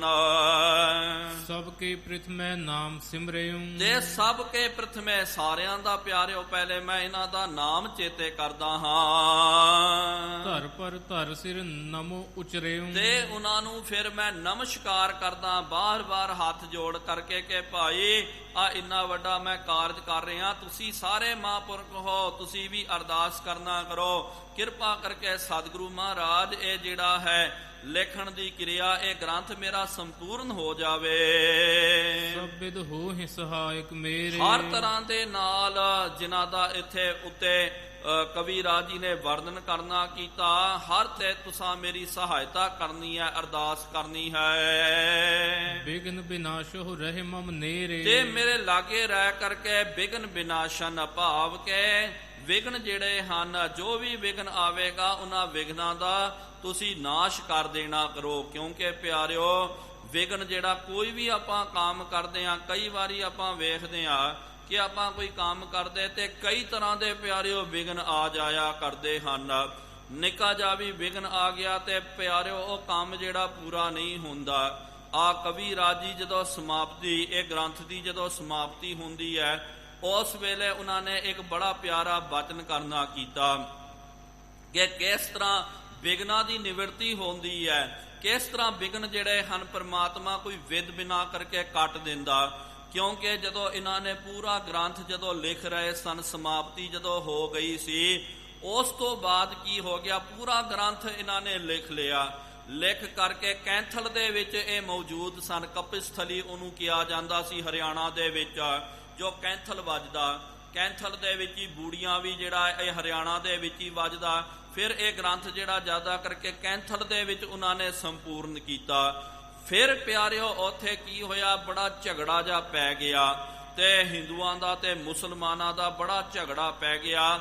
ਉਸ ਝਗੜੇ ਦੇ ਵਿੱਚ ਮੁਸਲਮਾਨ ਜਿਹੜੇ ਤੁਰਕ ਜਿਹੜੇ ਸਨ ਇੰਨੇ ਹਾਵੀ ਹੋ ਗਏ, ਉਹਨਾਂ ਨੇ ਸਾਰਿਆਂ ਨੂੰ ਤੈਸ ਨੈਸ ਕਰ ਦਿੱਤਾ। ਪੂਰਾ ਕੈਂਥਲ ਜਿਹੜਾ ਹੈ ਉਹਨੂੰ ਤਬਾਹ ਕਰ ਦਿੱਤਾ। ਲੋਕਾਂ ਦੇ ਘਰ ਦੇ ਵਿੱਚ ਅੱਗ ਲਾ ਲਾ ਕਰਕੇ ਉਹਨਾਂ ਦੇ ਘਰ ਜਿਹੜੇ ਸਾੜ ਦਿੱਤੇ। ਤੇ ਕਵੀ ਰਾਜ ਜੀ ਬਚਨ ਕਰਦੇ, ਦੇਖੋ ਸਤਿਗੁਰੂ ਮਹਾਰਾਜ ਕਿਸ ਤਰ੍ਹਾਂ ਵਿਧ ਬਣਾਉਂਦੇ ਹਨ, ਕਿਸ ਤਰ੍ਹਾਂ ਆਪਣੇ ਸੇਵਕ ਦੀ ਰਾਖੀ ਕਰਦੇ। ਕਿਉਂਕਿ ਸਾਰਾ ਗ੍ਰੰਥ ਪਿਆਰਿਓ ਲਿਖਿਆ ਹੋਇਆ ਹੈ, ਹਾਲੇ ਕੋਈ ਉਤਾਰਾ ਨਹੀਂ ਹੋਇਆ, ਇੱਕੋ ਹੀ ਗ੍ਰੰਥ ਹੈ। ਤੇ ਇਹਨਾਂ ਦੇ ਜਿੱਥੇ ਨਿਵਾਸ ਸੀ ਉਹਨਾਂ ਦੇ ਘਰ ਦੇ ਵਿੱਚ ਇਹ ਪੋਥੀਆਂ ਰੱਖੀਆਂ ਹੋਈਆਂ, ਤੇ ਫਿਰ ਸਾਰੇ ਇਹ ਕਾਗਜ਼ ਦਸਤਾਵੇਜ਼ ਰੱਖੇ ਹੋਏ ਸਨ। ਸਾਰੀ ਨਗਰੀ ਪਿਆਰਿਓ ਉਹਨਾਂ ਨੇ ਸਾੜ ਦਿੱਤੀ, ਸੜ ਕੇ ਸੁਆਹ ਹੋ ਗਈ, ਤੇ ਇਹਨਾਂ ਦੇ ਘਰ ਦੇ ਉੱਤੇ ਆਂਚ ਤੱਕ ਨਹੀਂ ਆਈ। ਤੇ ਕਹਿੰਦੇ ਕਿ ਭਾਈ ਜੇ ਥੋੜੀ ਵੀ ਅੱਗ ਲੱਗ ਜਾਂਦੀ ਤੇ ਕਾਗਜ਼ ਤਾਂ ਪਿਆਰਿਓ ਉਂਝ ਹੀ ਦੇਖੋ ਸੇਕ ਵੀ ਲੱਗ ਜਾਵੇ ਤੇ ਸੜ ਜਾਂਦਾ। ਤੇ ਉਹ ਕਹਿੰਦੇ ਕਿ ਸਤਿਗੁਰੂ ਕਿਸ ਤਰ੍ਹਾਂ ਹੱਥ ਦੇ ਕਰਕੇ ਰਾਖੀ ਕਰਨੀ ਕੀਤੀ। ਜੇ ਮਤਾ ਕਿਤੇ ਕੋਈ ਇੱਥੇ ਵੀ ਅੱਗ ਸੁੱਟ ਦਿੰਦਾ ਤੇ ਮੇਰਾ ਵੀ ਜੇ ਘਰ ਜਲ ਜਾਂਦਾ, ਇੰਨੇ ਸਾਲਾਂ ਦੀ ਇਹ ਮਿਹਨਤ ਜਿਹੜੀ ਹੈ ਤਬਾਹ ਹੋ ਜਾਂਦੀ ਹੈ। ਕਿਉਂਕਿ ਕਿਹਾ ਨਾ ਮਹਾਰਾਜ ਜੀ ਨੇ, ਗਡੰਦਿਆਂ ਛੇਮਾਂ ਟੁੜੰਦਿਆਂ ਏਕ ਖੇਨਾ। ਕੋਈ ਵੀ ਚੀਜ਼ ਪਿਆਰਿਓ ਬਣਾਉਣ ਵਾਸਤੇ ਤਾਂ ਬਹੁਤ ਲੰਬਾ ਸਮਾਂ ਲੱਗ ਜਾਂਦਾ, ਤੋੜਨ ਲੱਗਿਆ ਪਿਆਰਿਓ ਕੋਈ ਜ਼ਿਆਦਾ ਸਮਾਂ ਨਹੀਂ ਲੱਗਦਾ। ਆਪਾਂ ਬਿਲਡਿੰਗਾਂ ਵੇਖਦੇ ਹਾਂ, ਜਦੋਂ ਅਮਰੀਕਾ ਦੇ ਵਿੱਚ ਹਮਲਾ ਹੋਇਆ ਸੀ ਨਾ, 2 ਬਿਲਡਿੰਗਾਂ ਸਨ, 110 120 ਮੰਜ਼ਲ ਦੀਆਂ 2 ਬਿਲਡਿੰਗਾਂ। ਕਿੰਨਾ ਸਮਾਂ ਲੱਗਿਆ, ਕਈ ਸਾਲ ਲੱਗੇ ਬਣਾਉਣ ਵਾਸਤੇ, ਕਿੰਨੀ ਮਾਇਆ ਕਿੰਨਾ ਖਰਚ ਹੋ ਗਿਆ। ਲੇਕਿਨ ਤੁਲੰਦਿਆਂ ਹਿੱਕ ਖੇਨਾ, ਆਤੰਕਵਾਦੀਆਂ ਨੇ ਹਮਲਾ ਕਰ ਦਿੱਤਾ, ਜ਼ਿਆਦਾ ਥੋੜੀ ਸਮਾਂ ਲੱਗਿਆ, ਬਸ ਇੱਕੋ ਜਿਹੜਾ ਹੈ ਜਹਾਜ਼ ਲਿਆ ਕਰਕੇ ਵਾੜ ਦਿੱਤਾ, ਉਹ ਧਰਾਸ਼ਾਈ ਹੋ ਗਈ ਹੈ। ਇਸ ਤਰ੍ਹਾਂ ਪਿਆਰਿਓ ਕੋਈ ਵੀ ਆਪਾਂ ਕੰਮ ਕਰਦੇ ਆ, ਕੰਮ ਕਰਨ ਲੱਗਿਆਂ ਬਹੁਤ ਮਿਹਨਤ ਲੱਗਦੀ ਹੈ, ਤੇ ਵਿਘਨ ਪਾਉਣ ਲੱਗਿਆਂ ਪਿਆਰਿਓ ਮਿਹਨਤ ਨਹੀਂ ਲੱਗਦੀ ਹੈ। ਤੁਣੰਦਿਆਂ ਹਿੱਕ ਖੇਨਾ, ਉਸੇ ਵੇਲੇ ਸਭ ਖਤਮ ਹੋ ਜਾਂਦਾ। ਤੇ ਕਵੀ ਰਾਜ ਆਪ ਕਹਿੰਦੇ ਕਿ ਭਾਈ ਹੱਥ ਦੇ ਕਰਕੇ ਰਾਖੀ ਕਰਨੀ ਕੀਤੀ, ਮੇਰਾ ਘਰ ਬਚ ਗਿਆ। ਕਿਉਂਕਿ ਘਰ ਦੀ ਚਿੰਤਾ ਨਹੀਂ ਸੀ, ਜੇ ਅੱਗ ਲੱਗ ਜਾਂਦੀ ਤਾਂ ਉਹ ਸਾਰਾ ਗ੍ਰੰਥ ਜਿਹੜਾ ਪਿਆਰਿਓ ਤੇ ਇਹਨੇ ਸੜ ਕੇ ਸੁਆਹ ਹੋ ਜਾਣਾ ਸੀ। ਇਸ ਤਰ੍ਹਾਂ ਕੋਈ ਵੀ ਆਪਾਂ ਕੰਮ ਕਰਦੇ ਨਾ ਪਿਆਰਿਓ, ਆਪਾਂ ਵੇਖਦੇ ਹਾਂ ਕਈ ਤਰ੍ਹਾਂ ਦੇ ਵਿਘਨ ਆਉਂਦੇ ਹਨ। ਲੇਕਿਨ ਜਦੋਂ ਸਤਿਗੁਰੂ ਮਹਾਰਾਜ ਆਪ ਹੱਥ ਦੇ ਕਰਕੇ ਰਾਖੀ ਕਰਦੇ, ਆਪ ਰੱਖਿਅਕ ਬਣਦੇ, ਤਾਂ ਪਿਆਰਿਓ ਵਿਘਨ ਬਿਨਾਸਨ ਸਭ ਦੁੱਖ ਨਾਸਨ, ਸਤਿਗੁਰ ਨਾਮ ਦ੍ਰਿੜਾਇਆ। ਸਤਿਗੁਰੂ ਮਹਾਰਾਜ ਆਪਣੇ ਸੇਵਕ ਨੂੰ ਨਾਮ ਦ੍ਰਿੜਾ ਕਰਕੇ ਉਹਦੇ ਦੁੱਖ, ਉਹਦੇ ਵਿਘਨ ਜਿਹੜੇ ਹਨ ਨਸ਼ਟ ਕਰ ਦਿੰਦੇ ਹਨ। ਪਤਾ ਹੀ ਨਹੀਂ ਲੱਗਦਾ ਕਿ ਭਾਈ ਵਿਘਨ ਕਦੋਂ ਆਇਆ ਤੇ ਕਿਸ ਤਰ੍ਹਾਂ ਚੱਲ ਗਿਆ ਕਰਕੇ। ਸਵਈਆ ਸ੍ਰੀ ਗੁਰੂ ਕੋ ਜਸ ਸਾਗਰ ਹੁਣ ਖਾਲਸੇ ਦਾ ਤੇ ਸਤਿਗੁਰੂ ਮਹਾਰਾਜ ਜੀ ਦਾ ਤੇ ਮਿਲਵਾਂ ਜੁਲਵਾਂ ਜਿਹੜਾ ਹੈ ਦੰਗਲ ਕਰਦੇ ਹਨ। ਇਹ ਸਤਿਗੁਰੂ ਮਹਾਰਾਜ ਜੀ ਦਾ ਜਸ ਜਿਹੜਾ ਪਿਆਰਿਓ ਨੇ ਸਾਗਰ ਦੇ ਜਸ ਹੈ, ਇਹ ਸਾਰੇ ਲੋਕਾਂ ਦੇ ਵਿੱਚ ਇਹ ਜਸ ਹੋ ਰਿਹਾ। ਸਤਿਗੁਰੂ ਮਹਾਰਾਜ ਜੀ ਦਾ ਜਸ ਜਿਹੜਾ ਹੈ, ਇਹ ਤਾਂ ਜੰਦਰ ਦੇ ਹੱਥ ਵਿਸ਼ਾਦ ਹੈ, ਅਸਥਾ ਦੇ ਬਗੈਰ ਛੰਦੀ ਹੈ। ਤੇ ਸਮੁੰਦਰ ਦੇ ਵਿੱਚ ਪਿਆਰਿਓ ਪਾਰ ਕਰਨਾ ਹੋਵੇ ਤੇ ਤ੍ਰਿਣਾਂ ਦਾ, ਕੱਖਾਂ ਦਾ, ਜਿਹੜਾ ਲੱਕੜਾਂ ਦਾ ਜਿਹੜਾ ਤੁਲਹਾ ਬਣਾ ਕਰਕੇ ਨਹੀਂ ਤਰੀਦਾ ਹੈ। ਆਪਾਂ ਵੇਖਦੇ ਹਾਂ ਪਿਆਰਿਓ, ਛੋਟੇ ਜਿਹੜੇ ਤਲਾਅ ਹੁੰਦੇ ਹਨ, ਛੱਪੜ ਹੁੰਦੇ ਹਨ, ਉਹਦੇ ਉੱਤੇ ਕੱਖਾਂ ਦਾ, ਘਾਹ ਦਾ, ਲੱਕੜ ਦਾ ਜਿਹੜਾ ਹੈ ਤੁਲਹਾ ਬਣਾ ਕਰਕੇ ਕਈ ਲੋਕ ਜਿਹੜੇ ਹਨ ਉਹਦੇ ਉੱਤੇ ਵੀ ਸਿਰਫ ਜ਼ਿਆਦਾ ਕਰਕੇ ਜਿਹੜੇ ਮਾਛੀ ਹੁੰਦੇ, ਮਛਲੀਆਂ ਨੂੰ ਫੜਨ ਵਾਲੇ, ਉਹੀ ਬਹਿੰਦੇ। ਲੇਕਿਨ ਪਿਆਰਿਓ ਸਮੁੰਦਰ ਦੇ ਵਿੱਚ ਇੱਕ ਅੱਖਾਂ ਦਾ ਜਿਹੜਾ ਬੇੜਾ ਇਹ ਤਰ ਨਹੀਂ ਸਕਦਾ। ਨਿਜ ਬੁੱਧ ਤੇ ਪਾਰ ਪਰਿਉ ਅਬ ਚਾਹੁ। ਹੁਣ ਆਪਣੀ ਅਸਮਰਥਤਾ ਦੱਸਦੇ ਹਨ ਕਿ ਸਮੁੰਦਰ ਤਾਂ ਹੈ ਸਤਿਗੁਰੂ ਮਹਾਰਾਜ ਜੀ ਦਾ ਗੁਣ, ਗੁਣਾ ਰੂਪੀ ਸਮੁੰਦਰ ਦੇ ਉੱਤੇ ਮੈਂ ਇਹਦਾ ਪਾਰਾਵਾਰ ਪ੍ਰਾਪਤ ਕਰਨ ਵਾਸਤੇ ਮੇਰੇ ਕੋਲ ਕੋਈ ਵੱਡਾ ਜਹਾਜ਼ ਨਹੀਂ ਹੈ। ਨਿੱਕਾ ਜਿਹਾ ਜਿਹੜਾ ਤੁਲਹਾ ਹੈ ਲੱਕੜਾਂ ਦਾ, ਘਾਹ ਦਾ ਬਣਿਆ ਹੋਇਆ, ਇਹਦੇ ਉੱਤੇ ਚੜ ਕਰਕੇ ਮੈਂ ਇਹ ਸਮੁੰਦਰ ਨੂੰ, ਮਹਾਰਾਜ ਜੀ ਦੇ ਗੁਣਾ ਰੂਪੀ ਸਮੁੰਦਰ ਨੂੰ ਮੈਂ ਆਂਕਣਾ ਚਾਹੁੰਦਾ, ਇਹਨੂੰ ਪਾਰ ਉਤਰਨਾ ਚਾਹੁੰਦਾ। ਹੋਏ ਹੰਸੀ ਜਗ ਮੈਂ ਅਧਿਕਾਰ। ਦੇਖੋ ਪਿਆਰਿਓ ਕਿੰਨੀ ਜ਼ਿਆਦੀ ਨਿਮਰਤਾ ਹੈ, ਕਿੰਨੀ ਜ਼ਿਆਦੀ ਭਾਵਨਾ ਹੈ। ਜੇ ਇਸ ਤਰ੍ਹਾਂ ਬਾਰੀ ਪਿਆਰਿਓ ਕੋਈ ਕੰਮ ਕਰੇ ਨਾ ਕਿ ਸਮੁੰਦਰ ਦੇ ਵਿੱਚ ਉਤਰ ਜਾਵੇ, ਕੱਖਾਂ ਦਾ ਨਿੱਕਾ ਜਿਹਾ ਜਿਹੜਾ ਬੇੜਾ ਲੈ ਕਰਕੇ ਤੇ ਤੁਲਹਾ ਲੈ ਕਰਕੇ, ਲੋਕੀ ਹੱਸਦੇ। ਲੋਕਾਂ ਨੇ ਕਹਿਣਾ ਮੂਰਖਾ ਤੈਨੂੰ ਪਤਾ ਨਹੀਂ ਹੈ, ਆ ਤੁਲਹੇ ਦੇ ਉੱਤੇ ਤੂੰ ਤਰਨਾ ਚਾਹੁੰਦਾ ਹੈ, ਇਹਨੇ ਤਾਂ ਇੱਕ ਲਹਿਰ ਦੇ ਵਿੱਚ ਹੀ ਡੁੱਬ ਜਾਣਾ, ਇਹਨੇ ਵੀ ਡੁੱਬਣਾ ਤੇ ਤੈਨੂੰ ਵੀ ਲੈ ਕਰਕੇ ਡੁੱਬਣਾ। ਲੋਕੀ ਹੱਸਦੇ ਹਨ। ਇਸ ਤਰ੍ਹਾਂ ਹੀ ਕਵੀ ਰਾਜ ਜੀ ਕਹਿੰਦੇ ਕਿ ਜਦੋਂ ਮੈਂ ਇਹ ਗ੍ਰੰਥ ਦੀ ਆਰੰਭਤਾ ਕਰ ਰਿਹਾ ਸੀ, ਲੇਖਣ ਦਾ ਜਦੋਂ ਕੰਮ ਸ਼ੁਰੂ ਕਰ ਰਿਹਾ ਸੀ, ਲੋਕਾਂ ਨੇ ਬੜਾ ਮਜ਼ਾਕ ਉਡਾਇਆ, ਬੜਾ ਉਹਨਾਂ ਨੇ ਹੱਸਣਾ ਕੀਤਾ। ਲੈ ਸੰਤੋਖ ਸਿਆ, ਤੈਨੂੰ ਕੋਈ ਕੰਮ ਨਹੀਂ ਹੈ, ਇੰਨਾ ਵੱਡਾ ਇਤਿਹਾਸ ਤੂੰ ਲਿਖਣਾ ਚਾਹੁੰਦਾ, ਕਈ ਵਿਘਨ ਆਉਣਗੇ, ਪਤਾ ਨਹੀਂ ਹੈ ਕੀ ਹੋ ਜਾਵੇਗਾ, ਕੁਛ ਹੋ ਜਾਵੇਗਾ, ਕਿਉਂ ਇਹ ਕੰਮ ਕਰ ਰਿਹਾ? ਕਿਉਂਕਿ ਪਿਆਰਿਓ, ਨਕਾਰਾਤਮਕ ਸੋਚ ਰੱਖਣ ਵਾਲੇ ਬਹੁਤ ਸਾਰੇ ਲੋਕ ਹੁੰਦੇ। ਕੋਈ ਵੀ ਜਦੋਂ ਆਪਾਂ ਕੰਮ ਕਰਦੇ ਆ, ਵਧੀਆ ਕੰਮ ਕਰਨਾ, ਕਈ ਲੋਕ ਪਿਆਰਿਓ ਨਕਾਰਾਤਮਕ ਜਿਨ੍ਹਾਂ ਦੀ ਸੋਚ ਬਿੜਤੀ ਹੁੰਦੀ ਹੈ, ਉਹ ਆ ਕਰਕੇ ਉਹ ਕਾਂਜੀ ਪਾ ਦਿੰਦੇ, ਕਹਿ ਦਿੰਦੇ ਲੈ ਭਾਈ ਕੀ ਕਰਨਾ ਤੂੰ ਨੇ, ਉੱਥੇ ਜਾ ਕਰਕੇ ਕੀ ਕਰਨਾ, ਚੱਲ ਛੱਡ ਦੇ ਕੰਮ, ਤੇਰੇ ਤੋਂ ਥੋੜੀ ਇਹ ਕੰਮ ਹੋਵੇਗਾ।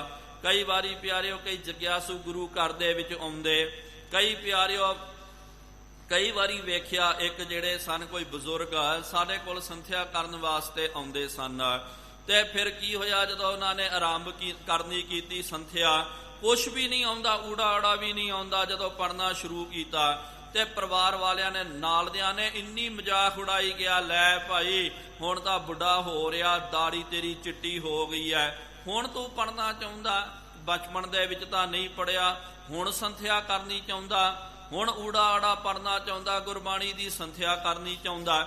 ਬੜਾ ਪਿਆਰਿਓ ਲੋਕਾਂ ਨੇ ਉਹਨਾਂ ਦੀ ਹਾਸੀ ਉਡਾਈ। ਉਹ ਆਪ ਕਹਿੰਦੇ ਸਨ, ਲੇਕਿਨ ਉਹਨਾਂ ਨੇ ਕਿਹਦੀ ਵੀ ਕਾਨ ਕਨੌਟ ਨਹੀਂ ਕਰਨੀ ਕੀਤੀ, ਪਰਵਾਹ ਨਹੀਂ। ਮਹਾਰਾਜ ਜੀ ਦੀ ਕਿਰਪਾ ਹੋਈ। ਫਿਰ ਜਦੋਂ ਪਿਆਰਿਓ ਸੰਥਿਆ ਦਾ ਭੋਗ ਪਿਆ 2-3 ਸਾਲ ਤੋਂ ਬਾਅਦ, ਉਹੀ ਲੋਕ ਜਿਹੜੇ ਹਨ ਹਾਸੀ ਕਰਨ ਵਾਲੇ, ਮਖੌਲ ਉਡਾਉਣ ਵਾਲੇ, ਉਹੀ ਆ ਕਰਕੇ ਕਹਿੰਦੇ ਲੈ ਭਈ ਬੜਾ ਚੰਗਾ ਕੰਮ ਕੀਤਾ, ਅਸੀਂ ਤਾਂ ਤੈਨੂੰ ਕਹਿੰਦੇ ਸੀ ਨਾ ਲੈ ਸੰਥਿਆ ਕਰ ਲੈ, ਇਹ ਕਰ ਲੈ। ਉਹ ਫਿਰ ਦੱਸਦੇ ਸੀ ਕਿ ਭਾਈ ਇਹੀ ਲੋਕਾਂ ਨੇ ਮੈਨੂੰ ਪਹਿਲਾਂ ਰੋਕਿਆ, ਮੇਰੀ ਮਜ਼ਾਕ ਉਡਾਉਂਦੇ ਸਨ ਕਿ ਭਾਈ ਬੁੱਢਾ ਹੋ ਗਿਆ, ਦੰਦ ਤੇਰੇ ਟੁੱਟ ਰਹੇ ਹਨ, ਬੋਲਣਾ ਨਹੀਂ ਆਉਂਦਾ, ਹੱਥ ਪੈਰ ਕੰਬੀ ਜਾ ਰਹੇ, ਤੂੰ ਪੜ੍ਹਨਾ ਚਾਹੁੰਦਾ, ਗੁਰਬਾਣੀ ਪੜ੍ਹਨਾ ਚਾਹੁੰਦਾ, ਚੱਲ ਛੱਡ ਪਰਾਂ ਕਰਕੇ। ਲੇਕਿਨ ਜਦੋਂ ਪਿਆਰਿਓ ਕੰਮ ਹੋ ਜਾਵੇ ਨਾ, ਲੋਕੀ ਆ ਕਰਕੇ ਜੁੜਦੇ, ਕਿਉਂਕਿ ਸਿਆਣੇ ਕਹਿੰਦੇ ਨਾ ਕਿ ਆਰੀਆਂ ਦੇ ਦੰਦ ਜਿਹੜੇ ਇੱਕ ਪਾਸੇ ਤੇ ਲੋਕੀ ਪਿਆਰਿਓ ਉਹਨਾਂ ਦੇ ਦੰਦ ਦੋ ਪਾਸੇ ਹੁੰਦੇ ਹਨ। ਆਰੀ ਇੱਕ ਪਾਸੇ ਕੱਢਦੀ ਹੈ ਤੇ ਲੋਕ ਦੋਵੇਂ ਪਾਸੇ ਕੱਢਦੇ, ਇੱਥੋਂ ਵੀ ਕੱਟਣਾ ਤੇ ਉੱਥੋਂ ਵੀ ਕੱਟਣਾ। ਜਦੋਂ ਕੋਈ ਕੰਮ ਕਰੋ ਤੇ ਕਹਿਣਾ ਜੀ ਲੈ ਭਾਈ ਕੰਮ ਨਹੀਂ ਹੈ, ਵੇਲੜ ਬੈਠਿਆ ਹੋਇਆ ਕੰਮ ਕਰ ਰਿਹਾ, ਤੇ ਜਦੋਂ ਕੋਈ ਕੰਮ ਹੋ ਜਾਵੇ ਤੇ ਫਿਰ ਲੋਕਾਂ ਨੂੰ ਕਹਿੰਦੇ ਜੀ ਮੈਂ ਉਹਨੂੰ ਕਿਹਾ, ਉਹ ਤਾਂ ਨਹੀਂ ਜਾਣਾ ਚਾਹੁੰਦਾ ਸੀ, ਮੈਨੇ ਕਿਹਾ ਜਾ ਭਾਈ ਆ ਪੜ੍ਹ ਲੈ, ਗੁਰੂ ਘਰ ਦੇ ਵਿੱਚ ਜਾ, ਇਹ ਮੈਨੇ ਉਹਨੂੰ ਲਾਇਆ। ਇਸ ਤਰ੍ਹਾਂ ਦਾ ਲੋਕਾਂ ਦਾ ਕੰਮ ਹੈ। ਕਵੀ ਰਾਜ ਜੀ ਕਹਿੰਦੇ ਕਿ ਲੋਕ ਮੇਰੇ ਉੱਤੇ ਵੀ ਬੜੀ ਹਾਸੀ ਕਰਦੇ ਸਨ। ਤਉ ਚਿਤ ਮੈਂ ਅਤਿਸ਼ੈ ਉਤਸਾਹ, ਫਿਰ ਵੀ ਕਹਿੰਦੇ ਕਿ ਭਾਈ ਮੇਰੇ ਮਨ ਦੇ ਵਿੱਚ ਨਮੂਸ਼ੀ ਨਹੀਂ ਆਈ ਹੈ, ਉਦਾਸੀਨਤਾ ਨਹੀਂ ਆਈ, ਮੈਨੂੰ ਤਾਂ ਉਤਸ਼ਾਹ ਹੀ ਚੜੀ ਜਾ ਰਿਹਾ ਸੀ, ਕੋਈ ਗੱਲ ਨਹੀਂ ਹੈ। ਅੱਜ ਇਹਨਾਂ ਲੋਕਾਂ ਨੇ ਹੱਸਣਾ, ਮਹਾਰਾਜ ਨੇ ਕਿਹਾ ਨਾ ਲੋਕਨ ਕੀ ਚਤੁਰਾਈ ਉਪਮਾ ਤੇ ਬੈਸੰਤਰ ਜਾਰ, ਕੋਈ ਭਲਾ ਕਹੋ ਭਾਵੇਂ ਬੁਰਾ ਕਹੋ, ਹਮ ਤਨ ਦਿਓ ਹੈ ਠਹਾਰ। ਕਿ ਭਾਈ ਕੋਈ ਭਲਾ ਕਵੇ ਭਾਵੇਂ ਕੋਈ ਸਾਨੂੰ ਬੁਰਾ ਕਵੇ, ਅਸਾਂ ਨੇ ਤਾਂ ਸਾਰਿਆਂ ਦਾ ਹੀ ਤਿਆਗ ਕਰ ਦਿੱਤਾ। ਲੋਕ ਪਿਆਰਿਓ ਚਤੁਰਾਈ ਵੀ ਕਰਦੇ, ਨਿੰਦਿਆ ਵੀ ਕਰਦੇ, ਉਪਮਾ ਵੀ ਕਰਦੇ ਹਨ, ਲੇਕਿਨ ਆਪਾਂ ਲੋਕਾਂ ਦੇ ਮਗਰ ਲੱਗ ਜਾਈਏ ਤੇ ਆਪਾਂ ਕੋਈ ਵੀ ਕੰਮ ਨਹੀਂ ਕਰ ਸਕਦੇ ਆ। ਇਹਨਾਂ ਦਾ ਵੀ ਅਬਜਸ ਕੀਤਾ, ਲੈ ਭਾਈ ਤੇਰੇ ਤੋਂ ਇਹ ਗ੍ਰੰਥ ਪੂਰਾ ਨਹੀਂ ਹੋਵੇਗਾ, ਤੂੰ ਲਿਖ ਹੀ ਨਹੀਂ ਸਕਦਾ। ਲੇਕਿਨ ਫਿਰ ਵੀ ਕਵੀ ਰਾਜ ਜੀ ਕਹਿੰਦੇ ਮੈਂ ਆਪਣੇ ਹੌਸਲੇ ਨੂੰ ਨਹੀਂ ਡਿੱਗਣ ਦਿੱਤਾ, ਮੇਰੇ ਮਨ ਦੇ ਵਿੱਚ ਉਤਸ਼ਾਹ ਵਧੀ ਜਾ ਰਿਹਾ ਸੀ। ਊਚ ਤਰੂ ਫਲ ਜਿਉ ਲਗ ਸੁੰਦਰ, ਵਾਮਨ ਹਾਥ ਪਸਾਰਤ ਤਾਹੂ। ਹੁਣ ਅਗਲਾ ਦ੍ਰਿਸ਼ਟਾਂਤ ਵੀ ਬੜਾ ਪਿਆਰਾ ਦਿੰਦੇ ਕਿ ਕੋਈ ਜਿਹੜਾ ਹੈ ਮਦਰੂ ਜਾਂ ਕੋਈ ਬੰਦਾ ਠਿਗਣਾ ਜਾਂ ਬੰਦਾ ਹੋਵੇ ਤੇ ਫਲ ਉਹਨੇ ਵੇਖਿਆ ਕਿ ਐ ਟੀਸੀ ਤੇ ਫਲ ਲੱਗਿਆ ਹੋਇਆ ਦਰਖਤ ਦੇ, ਉਹਦੇ ਮਨ ਵਿੱਚ ਆਵੇ ਕਿ ਭਾਈ ਮੈਂ ਆ ਫਲ ਨੂੰ ਤੋੜ ਲਵਾਂ, ਤੇ ਪਿਆਰਿਓ ਤੋੜ ਤਾਂ ਨਹੀਂ ਸਕਦਾ, ਯਤਨ ਬੜਾ ਉਹਨੂੰ ਕਰਨਾ ਪੈਂਦਾ ਹੈ। ਇਸ ਤਰ੍ਹਾਂ ਹੀ ਕਹਿੰਦੇ ਕਿ ਭਾਈ ਮੈਂ 1 ਨੰਬਰ ਦਾ ਜਿਹੜਾ ਹੈ ਮੇਰਾ ਹੱਥ ਉੱਥੋਂ ਤੱਕ ਤਾਂ ਨਹੀਂ ਪਹੁੰਚ ਸਕਦਾ, ਲੇਕਿਨ ਮਨ ਦੇ ਵਿੱਚ ਹੈ ਕਿ ਫਲ ਨੂੰ ਮੈਂ ਤੋੜ ਲਵਾਂ, ਇਹੋ ਜੀ ਮੇਰੀ ਅਵਸਥਾ ਹੋ ਰਹੀ ਹੈ। ਚੌਪਈ ਸ੍ਰੀ ਗੁਰ ਸੁਜਸ ਰੁਚਿਰ ਮਨ ਮਾਣਿਕ। ਹੁਣ ਅੱਗੇ ਕਵੀ ਰਾਜ ਜੀ ਕਹਿੰਦੇ ਸਤਿਗੁਰੂ ਮਹਾਰਾਜ ਜੀ ਦਾ ਇਹ ਜੋ ਸੁਜਸ ਹੈ ਇਹ ਤਾਂ ਸੋਹਣੇ ਮੋਤੀਆਂ ਵਰਗਾ, ਸਿੱਖੀ ਉਚਤਾ ਗਿਰਵਰ ਥਾਨਿਕ। ਤੇ ਇਹ ਸਿੱਖੀ ਜਿਹੜੀ ਹੈ ਉੱਚਾ ਪਹਾੜ ਹੈ। ਜਿਸ ਤਰ੍ਹਾਂ ਵੱਡੇ ਹੀਰੇ ਮੋਤੀ ਆਦਿਕ ਉਹ ਪਹਾੜਾਂ ਦੇ ਵਿੱਚੋਂ ਪ੍ਰਾਪਤ ਹੁੰਦੇ, ਤੇ ਇਹ ਜਿਹੜਾ ਮਣੀ ਮਾਣਕ ਜਿਹੜਾ ਹੈ ਸਤਿਗੁਰੂ ਮਹਾਰਾਜ ਜੀ ਦਾ ਸੁਜਾ ਸਰੂਪੀ ਐਨ ਸਿਖਰ ਦੇ ਉੱਤੇ, ਪਰਬਤਾਂ ਦੇ ਸਿਖਰ ਦੇ ਉੱਤੇ ਪ੍ਰਾਪਤ ਹੁੰਦਾ। ਸਾਧਨ ਰੂਪ ਚਰਨ ਨਹਿ ਮੇਰੇ। ਲੇਕਿਨ ਪਿਆਰਿਓ, ਜੇ ਪਹਾੜ ਦੇ ਉੱਤੇ ਚੜਨਾ ਹੋਵੇ ਤੇ ਤੁਹਾਡੇ ਪੈਰ ਹੋਣੇ ਚਾਹੀਦੇ ਹਨ। ਲੰਗੜਾ ਬੰਦਾ, ਜਿਹੜਾ ਲੂਲਾ ਬੰਦਾ, ਪਰਬਤ ਤੇ ਥੋੜੀ ਚੜ ਸਕਦਾ। ਕਹਿੰਦੇ ਮੇਰੇ ਕੋਲ ਕੋਈ ਸਾਧਨ ਵੀ ਨਹੀਂ ਹੈ, ਪੈਰ ਨਹੀਂ ਹਨ ਮੇਰੇ ਕੋਲ। ਅਹੂ ਪਿੰਗ ਕਿਮ ਚੜ੍ਹੋ ਉਤੇਰੇ। ਮੈਂ ਤਾਂ ਪਿੰਗਲਾ ਹਾਂ ਭਾਈ, ਐ ਮੈਂ ਸਿਖਰ ਦੇ ਉੱਤੇ, ਪਹਾੜ ਦੇ ਉੱਤੇ ਕਿਸ ਤਰ੍ਹਾਂ ਚੜ ਜਾਵਾਂ। ਨਿਜ ਮਤ ਕੋ ਸ਼ਿੰਗਾਰ ਬਨਾਵਨ। ਨਿਜ ਮਤ ਕੋ ਸ਼ਿੰਗਾਰ ਬਨਾਵਨ। ਆਪਣੀ ਨਿਜ ਮਤ ਨੂੰ ਮੈਂ ਸ਼ਿੰਗਾਰ ਬਣਾਉਣ ਵਾਸਤੇ ਚਾਹਤ ਹਾਂ ਪਰੋਏ ਪਹਿਰਾਵਨ। ਮੈਨੂੰ ਇਹ ਭਾਵਨਾ ਹੈ, ਮੇਰੀ ਇਹ ਚਾਹਨਾ ਹੈ ਕਿ ਭਾਈ ਆ ਇਤਿਹਾਸ ਜੋ ਵੱਖ ਵੱਖ ਗ੍ਰੰਥਾਂ ਦੇ ਵਿੱਚ, ਸਾਖੀਆਂ ਦੇ ਵਿੱਚ ਪਿਆ ਹੋਇਆ ਹੈ, ਉਹਨੂੰ ਮੈਂ ਇੱਕ ਮਾਲਾ ਦੇ ਵਿੱਚ ਮੈਂ ਪਰੋ ਕਰਕੇ ਰੱਖ ਲਵਾਂ। ਜਿਸ ਤਰ੍ਹਾਂ ਪਿਆਰਿਓ ਜਿਹੜੇ ਹੀਰੇ ਹੁੰਦੇ ਹਨ, ਹੀਰੇ ਪਿਆਰਿਓ ਵੱਖ ਵੱਖ ਹੁੰਦੇ, ਲੇਕਿਨ ਇੱਕ ਮਾਲਾ ਦੇ ਵਿੱਚ ਤੁਸੀਂ ਪਰੋ ਦਿਓ, ਇੱਕ ਹਾਰ ਦੇ ਵਿੱਚ ਪਰੋ ਲਿਓ, ਉਹ ਫਿਰ ਹੀਰਿਆਂ ਦਾ ਪਿਆਰਿਓ ਸ਼ਿੰਗਾਰ ਬਣ ਜਾਂਦਾ, ਇਕੱਤਰ ਹੋ ਜਾਂਦਾ। ਇਸ ਤੋਂ ਪਹਿਲਾਂ ਜਦੋਂ ਕਵੀ ਪਈ ਹੋਈ, ਕੋਈ ਕਿੱਥੇ ਗ੍ਰੰਥ ਪਿਆ ਹੋਇਆ, ਕਈਆਂ ਨੇ ਦੂਜੇ ਪਾਤਸ਼ਾਹ ਜੀ ਦਾ ਇਤਿਹਾਸ ਲਿਖਿਆ, ਕਈ ਜਿਹੜਾ ਨੇ ਤੀਜੇ ਪਾਤਸ਼ਾਹ ਜੀ ਦਾ, ਪੰਜਵੇਂ, ਭਾਵ ਕਿ ਵੱਖ ਵੱਖ ਪੋਥੀਆਂ, ਵੱਖ ਵੱਖ ਇਹ ਇਤਿਹਾਸ ਪਿਆ ਹੋਇਆ ਸੀ। ਲੇਕਿਨ ਕਵੀ ਰਾਜ ਜੀ ਨੇ ਉਹਨਾਂ ਨੂੰ ਚੁਣ ਚੁਣ ਕਰਕੇ, ਬੀਨ ਬੀਨ ਕਰਕੇ, ਜਿਸ ਤਰ੍ਹਾਂ ਹੀਰਿਆਂ ਨੂੰ ਆਪਾਂ ਲੈ ਕਰਕੇ, ਮੋਤੀਆਂ ਨੂੰ ਲੈ ਕਰਕੇ ਇੱਕ ਮਾਲਾ ਦੇ ਵਿੱਚ ਪਰੋ ਕਰਕੇ ਉਹਦਾ ਸੋਹਣਾ ਹਾਰ ਬਣਾਉਂਦੇ ਆ, ਇਸ ਤਰ੍ਹਾਂ ਹੀ ਕਵੀ ਰਾਜ ਜੀ ਕਹਿੰਦੇ ਕਿ ਭਾਈ ਇਹ ਇਤਿਹਾਸ ਰੂਪੀ ਸ਼ਿੰਗਾਰ ਹਾਰ ਮੈਂ ਬਣਾਉਣ ਵਾਸਤੇ ਪ੍ਰੇਮ ਰੂਪ ਗੁਣ ਕਰੂੰ ਬੰਧਾਵਨ। ਪ੍ਰੇਮ ਰੂਪ ਦੇ ਵਿੱਚ ਮੈਨੇ ਫਿਰ ਪ੍ਰੇਮ ਦੇ ਡੋਰ ਦੇ ਵਿੱਚ, ਪ੍ਰੇਮ ਦੇ ਵਿੱਚ ਭੇਜ ਕਰਕੇ ਇਹ ਸਾਖੀਆਂ ਨੂੰ ਇੱਕ ਗ੍ਰੰਥ ਦੇ ਵਿੱਚ, ਸੂਰਜ ਪ੍ਰਕਾਸ਼ ਗ੍ਰੰਥ ਦੇ ਵਿੱਚ ਮੈਨੇ ਪ੍ਰੋਕਥਨਾ ਕੀਤਾ। ਲੋਕ ਪਰਲੋਕ ਸੁਹਾਵਨ ਪਾਵਨ। ਹੁਣ ਪਿਆਰਿਓ ਇਹ ਜਿਹੜਾ ਇਤਿਹਾਸ, ਜਿਹੜਾ ਵੀ ਇਹ ਕਥਾ ਨੂੰ ਪੜਦਾ ਨਾ, ਸੁਣਦਾ ਨਾ ਕਥਾ ਨੂੰ, ਤੇ ਲੋਕ ਤੇ ਪਰਲੋਕ ਦੇ ਵਿੱਚ ਉਹ ਪਾਵਨ ਹੋ ਜਾਂਦਾ ਹੈ, ਉਹ ਸ਼ੋਭਣੀਕ ਹੋ ਜਾਂਦਾ। ਇਹੋ ਜਿਹਾ ਇਤਿਹਾਸ ਬਹੁਤ ਵੱਡਾ ਪਿਆਰਿਓ ਇਹ ਕਵੀ ਰਾਜ ਜੀ ਦਾ ਜਿਹੜਾ ਹੈ, ਆਪਾਂ ਖਾਲਸਾ ਪੰਥ ਜਿਹੜਾ ਹੈ ਸਾਰੇ ਵਿਸ਼ਵ ਦੇ ਵਿੱਚ ਆਪਾਂ ਪਿਆਰਿਓ ਕਵੀ ਰਾਜ ਜੀ ਦਾ ਦੇਣ ਦੇ ਨਹੀਂ ਸਕਦੇ ਹਾਂ। ਬਹੁਤ ਵੱਡਾ ਪਿਆਰਿਓ ਉਹਨਾਂ ਨੇ ਕੰਮ ਕਰਨਾ ਕੀਤਾ। ਲੇਕਿਨ ਇਹ ਵੀ ਗੱਲ ਨੋਟ ਰੱਖੋ, ਕੁਛ ਜਿਹੜਾ ਹੈ, ਕੁਛ ਸਾਖੀਆਂ ਆਦਿਕ ਤੇ ਜਿਹਨੂੰ ਲੈ ਕਰਕੇ ਕਈ ਲੋਕ ਜਿਹੜੇ ਕਟਾਕਸ਼ ਕਰਦੇ ਹਨ, ਕਿੰਤੂ ਪਰੰਤੂ ਕਰਦੇ, ਕਿਉਂਕਿ ਆਪਨੇ ਸੁਣਿਆ ਹੋਵੇਗਾ ਨਾਨਕ ਪ੍ਰਕਾਸ਼ ਦੇ ਵਿੱਚ ਹੀ ਉਹਨਾਂ ਨੇ ਕਹਿ ਦਿੱਤਾ ਕਿ ਖਾਲਸਾ ਜੀ ਆਪ ਜੀ ਨੂੰ ਇਹ ਪੂਰਾ ਅਧਿਕਾਰ ਹੈ, ਜਿਸ ਤਰ੍ਹਾਂ ਕਿ ਭਾਈ ਕਿਤੋਂ ਬੱਚੇ ਤੋਂ ਗਲਤੀ ਹੋ ਜਾਵੇ ਤੇ ਪਿਓ ਨੂੰ ਅਧਿਕਾਰ ਹੁੰਦਾ ਉਹ ਆਪਣੇ ਬੱਚੇ ਦੀ ਗਲਤੀ ਨੂੰ ਸੁਧਾਰ ਦਿੰਦਾ। ਕਈ ਵਾਰੀ ਆਪਾਂ ਕਰਦੇ ਨਾ, ਬੱਚੇ ਜਦੋਂ ਹੋਮਵਰਕ ਕਰਦੇ ਹਨ ਤੇ ਕਈ ਵਾਰੀ ਬੱਚੇ ਗਲਤ ਲਿਖ ਲੈਂਦੇ, ਤੇ ਫਿਰ ਮਾਤਾ ਪਿਤਾ ਪੜਾਉਣ ਵਾਲੇ ਉਹ ਕਹਿੰਦੇ ਕਿ ਨਹੀਂ ਬੇਟਾ ਇੰਜ ਨਹੀਂ, ਇਹ ਇੰਜ ਹੈ। ਉਹਨੂੰ ਫਿਰ ਮੇਟ ਕਰਕੇ ਉਹ ਲਿਖ ਦਿਆ ਕਰਦੇ ਕਿ ਇੰਜ ਨਹੀਂ, ਤੂੰ ਇੰਜ ਲਿਖਣਾ ਕਰ। ਉਹਨਾਂ ਨੇ ਕਿਹਾ ਕਿ ਮੈਂ ਅਣਜਾਣ ਹਾਂ, ਨਾ ਸਮਝਾਂ, ਕੁਛ ਗਲਤੀਆਂ ਮੇਰੇ ਤੋਂ ਹੋ ਗਈਆਂ ਤੇ ਤੁਸੀਂ ਮੇਰੀ ਗਲਤੀ ਨੂੰ ਨਾ ਚੇਤੇ ਕਰਨਾ ਕਰੋ, ਖਾਲਸੇ ਨੂੰ ਪੂਰਾ ਅਧਿਕਾਰ ਹੈ। ਲੇਕਿਨ ਪਿਆਰਿਓ ਅੱਜ ਇਹ ਵਿਡੰਬਣਾ ਹੈ ਤੇ ਕਈ ਜਿਹੜੇ ਨਾਸਤਕ ਬਿਰਤੀ ਦੇ ਲੋਕ, ਚਲੋ ਉਹਨਾਂ ਦਾ, ਉਹ ਪਾਪੀਆਂ ਦਾ ਆਪਾਂ ਨਾਂ ਵੀ ਕੀ ਲੈਣਾ, ਤੇ ਇਸ ਤਰ੍ਹਾਂ ਦਾ ਉਹਨਾਂ ਨੇ ਪਿਆਰਿਓ ਇਹ ਸ਼ੋਸ਼ਾ ਖੜਾ ਕਰਨਾ ਕੀਤਾ। ਆਪ ਤਾਂ ਪਿਆਰਿਓ ਕੋਈ ਕੰਮ ਨਹੀਂ ਕਰਨਾ, ਲੋਕਾਂ ਨੂੰ ਸਿੱਖੀ ਤੋਂ ਮੁਨਕਰ ਕਰਾਉਣਾ, ਸਿੱਖੀ ਤੋਂ ਸਿਧਾਂਤਾਂ ਤੋਂ ਦੂਰ ਲੈ ਕੇ ਜਾਣਾ, ਇਹ ਇਹਨਾਂ ਦਾ ਕੰਮ ਬਣ ਗਿਆ। ਲੇਕਿਨ ਇੰਨਾ ਵੱਡਾ ਇਤਿਹਾਸ ਲਿਖਿਆ ਤੇ ਕਿੰਨੇ ਸਿੱਖਾਂ ਨੂੰ ਜੋੜਨਾ ਕੀਤਾ, ਜਿਨ੍ਹਾਂ ਦਾ ਪਿਆਰਿਓ ਪੂਰੇ ਆਲ ਵਰਲਡ ਵਿਸ਼ਵ ਦੇ ਵਿੱਚ ਕੋਈ ਸਾਨੀ ਨਹੀਂ ਹੈ। ਕਵੀ ਰਾਜ ਕਵੀ ਭਾਈ ਸੰਤੋਖ ਸਿੰਘ ਸਾਹਿਬ ਜੀ ਦਾ, ਉਹਨਾਂ ਦੀ ਪਿਆਰਿਓ ਨਿੰਦਿਆ ਕਰਦੇ ਹਨ, ਉਹਨਾਂ ਦੇ ਉੱਤੇ ਕਟਾਕਸ਼ ਕਰਨਾ ਨਹੀਂ ਪਿਆਰਿਓ, ਇਹ ਸਿੱਖੀ ਸਿਧਾਂਤ ਨਹੀਂ ਹੈ। ਇਹਨਾਂ ਤੋਂ ਬਚ ਕੇ ਰਹਿਣਾ ਚਾਹੀਦਾ। ਆਪਾਂ ਪਿਆਰਿਓ ਸੱਚ ਜਾਣੋ, ਕੋਈ ਆਪਾਂ ਲੇਖ ਨਹੀਂ ਦੇ ਸਕਦੇ ਹਾਂ, ਦੇਣ ਨਹੀਂ ਦੇ ਸਕਦੇ ਹਾਂ ਕਵੀ ਰਾਜ ਜੀ ਦਾ। ਅੱਜ ਤਕਰੀਬਨ ਸਾਰੇ ਤਖਤਾਂ ਦੇ ਉੱਤੇ, ਸਾਰੇ ਗੁਰੂ ਅਸਥਾਨਾਂ ਦੇ ਉੱਤੇ ਇਹਨਾਂ ਦੀ ਕਥਾ ਜਿਹੜੀ ਹੈ ਇਹ ਗ੍ਰੰਥ ਦੀ ਚੱਲ ਰਹੀ ਹੈ। ਬਹੁਤ ਵੱਡਾ ਕਾਰਜ ਹੈ ਪਿਆਰਿਓ। ਉਸ ਤੋਂ ਪਹਿਲਾਂ ਇਤਿਹਾਸ ਤਾਂ ਬਹੁਤ ਛੋਟਾ ਹੈ, ਸਿਰਫ ਇੱਕ ਦੋ ਪੰਕਤੀ ਦੇ ਵਿੱਚ ਸਾਖੀਆਂ ਲਿਖ ਦਿੱਤੀਆਂ ਤੇ ਮਹਾਰਾਜ ਜੀ ਦਾ ਇਤਿਹਾਸ ਪੜ੍ਹਨਾ ਨਿੱਕੀ ਜੀ ਕਿਤਾਬ, ਲੇਕਿਨ ਕਿੰਨਾ ਉਹਨਾਂ ਨੇ ਵਿਸਥਾਰ ਦਿੱਤਾ, ਉਹਦੇ ਵਿੱਚ ਰਸ ਭਰਿਆ। ਇਸ ਕਰਕੇ ਪਿਆਰਿਓ ਕਦੇ ਵੀ ਇਹੋ ਜਿਹੇ ਮਹਾਂਪੁਰਖਾਂ ਦੀ ਨਿੰਦਿਆ ਨਹੀਂ ਕਰਨੀ ਚਾਹੀਦੀ ਹੈ। ਕੋਈ ਉਹਨਾਂ ਦਾ ਸਾਨੀ ਨਹੀਂ ਹੈ। ਹੁਣ ਇੰਨੀਆਂ ਕੋ ਬੇਨਤੀਆਂ ਪ੍ਰਵਾਨ ਕਰਿਓ, ਵਿਚਾਰ ਕਰਦੇ ਆ। ਬੇਅੰਤ ਗਲਤੀਆਂ ਹੋ ਗਈਆਂ ਜੀ, ਉਹ ਮਾਫੀ ਬਖਸ਼ਣੀ ਅੱਗੇ ਤੋਂ ਸਮਤ। ਆਓ ਸਾਰੇ ਗੱਜ ਵੱਜ ਕਰਕੇ ਫਤਿਹ ਬੁਲਾਈਏ। ਵਾਹਿਗੁਰੂ ਜੀ ਕਾ ਖਾਲਸਾ, ਵਾਹਿਗੁਰੂ ਜੀ ਕੀ ਫਤਿਹ। ਅਚੁੱਤ ਹੈ ਪਾਰ ਬ੍ਰਹਮ, ਅਬਨਾਸੀ ਅਘਨਾਸ। ਹੈ ਪੂਰਨ ਹੈ ਸਰਬ ਮੈਂ, ਦੁਖ ਭੰਜਨ ਗੁਣ ਦਾਸ। ਹੈ ਸੰਗੀ ਹੈ ਨਿਰੰਕਾਰ, ਹੈ ਨਿਰਗੁਣ ਸਭ ਟੇਕ। ਹੈ ਗੋਬਿੰਦ ਹੈ ਗੁਣ ਨਿਧਾਨ, ਜਾਂ ਕੈ ਸਦਾ ਵਿਵੇਕ। ਹੈ ਅਪਰੰਪਰ ਹਰ ਹਰੇ, ਹੈ ਪੀ ਹੋਵਨਹਾਰ। ਸੰਤਾਂ ਕੈ ਸਦਾ ਸੰਗ, ਨਿਧਾਰਾ ਆਧਾਰ।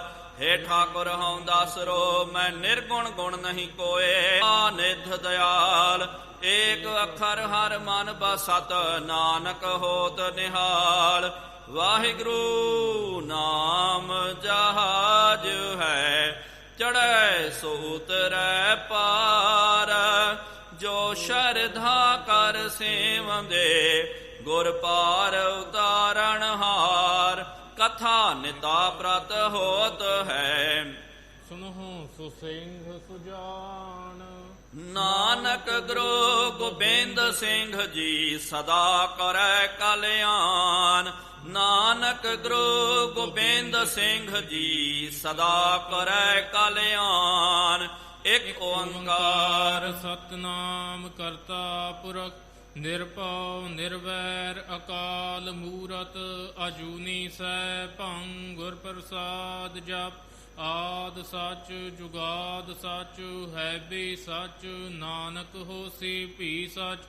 एक ओंकार सतनाम करता पुरख, निरभउ निर्वैर अकाल मूरत। अजूनी सैभं गुर प्रसाद जप। आद सच जुगाद सच, है भी सच। नानक होसी भी सच।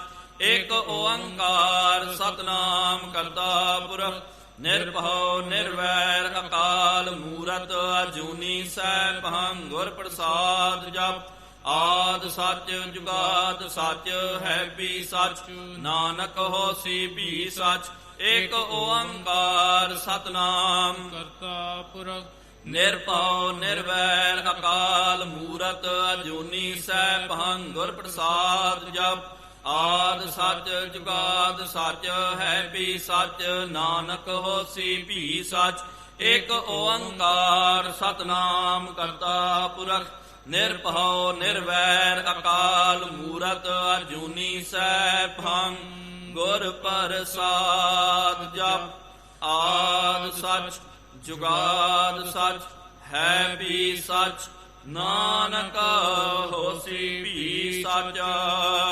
ਵਾਹੋ ਵਾਹੋ ਗੋਬਿੰਦ ਸਿੰਘ ਜੀ, ਵਾਹੂ ਵਾਹੂ ਗੋਬਿੰਦ ਸਿੰਘ ਜੀ। ਕਲਗੀਆਂ ਵਾਲੇ ਗੋਬਿੰਦ ਸਿੰਘ ਜੀ, ਕਲਗੀਆਂ ਵਾਲੇ ਗੋਬਿੰਦ ਸਿੰਘ ਜੀ। ਬਾਜਾਂ ਵਾਲੇ ਗੋਬਿੰਦ ਸਿੰਘ ਜੀ, ਬਾਜਾਂ ਵਾਲੇ ਗੋਬਿੰਦ ਸਿੰਘ ਜੀ। ਫੌਜਾਂ ਵਾਲੇ ਗੋਬਿੰਦ ਸਿੰਘ ਜੀ, ਫੌਜਾਂ ਵਾਲੇ ਗੋਬਿੰਦ ਸਿੰਘ ਜੀ। ਸ਼ੋਜੀ ਪਿਆਰੇ ਗੋਬਿੰਦ ਸਿੰਘ ਜੀ, ਸੋਜੀ ਪਿਆਰੇ ਗੋਬਿੰਦ ਸਿੰਘ ਜੀ। ਵਾਹੋ ਵਾਹੋ ਗੋਬਿੰਦ ਸਿੰਘ ਜੀ, ਵਾਹੂ ਵਾਹੂ ਗੋਬਿੰਦ ਸਿੰਘ ਜੀ। ਵਾਹੋ ਵਾਹੋ ਗੋਬਿੰਦ ਸਿੰਘ ਜੀ। ਵਾਹੂ ਵਾਹੂ ਗੋਬਿੰਦ ਸਿੰਘ ਜੀ। ਧੰਨ ਧੰਨ ਸਾਹਿਬ ਸ੍ਰੀ ਗੁਰੂ ਨਾਨਕ ਦੇਵ ਜੀ ਮਹਾਰਾਜ। ਧੰਨ ਧੰਨ ਸਾਹਿਬ ਸ੍ਰੀ ਗੁਰੂ ਗੋਬਿੰਦ ਸਿੰਘ ਸਾਹਿਬ ਜੀਓ ਮਹਾਰਾਜ।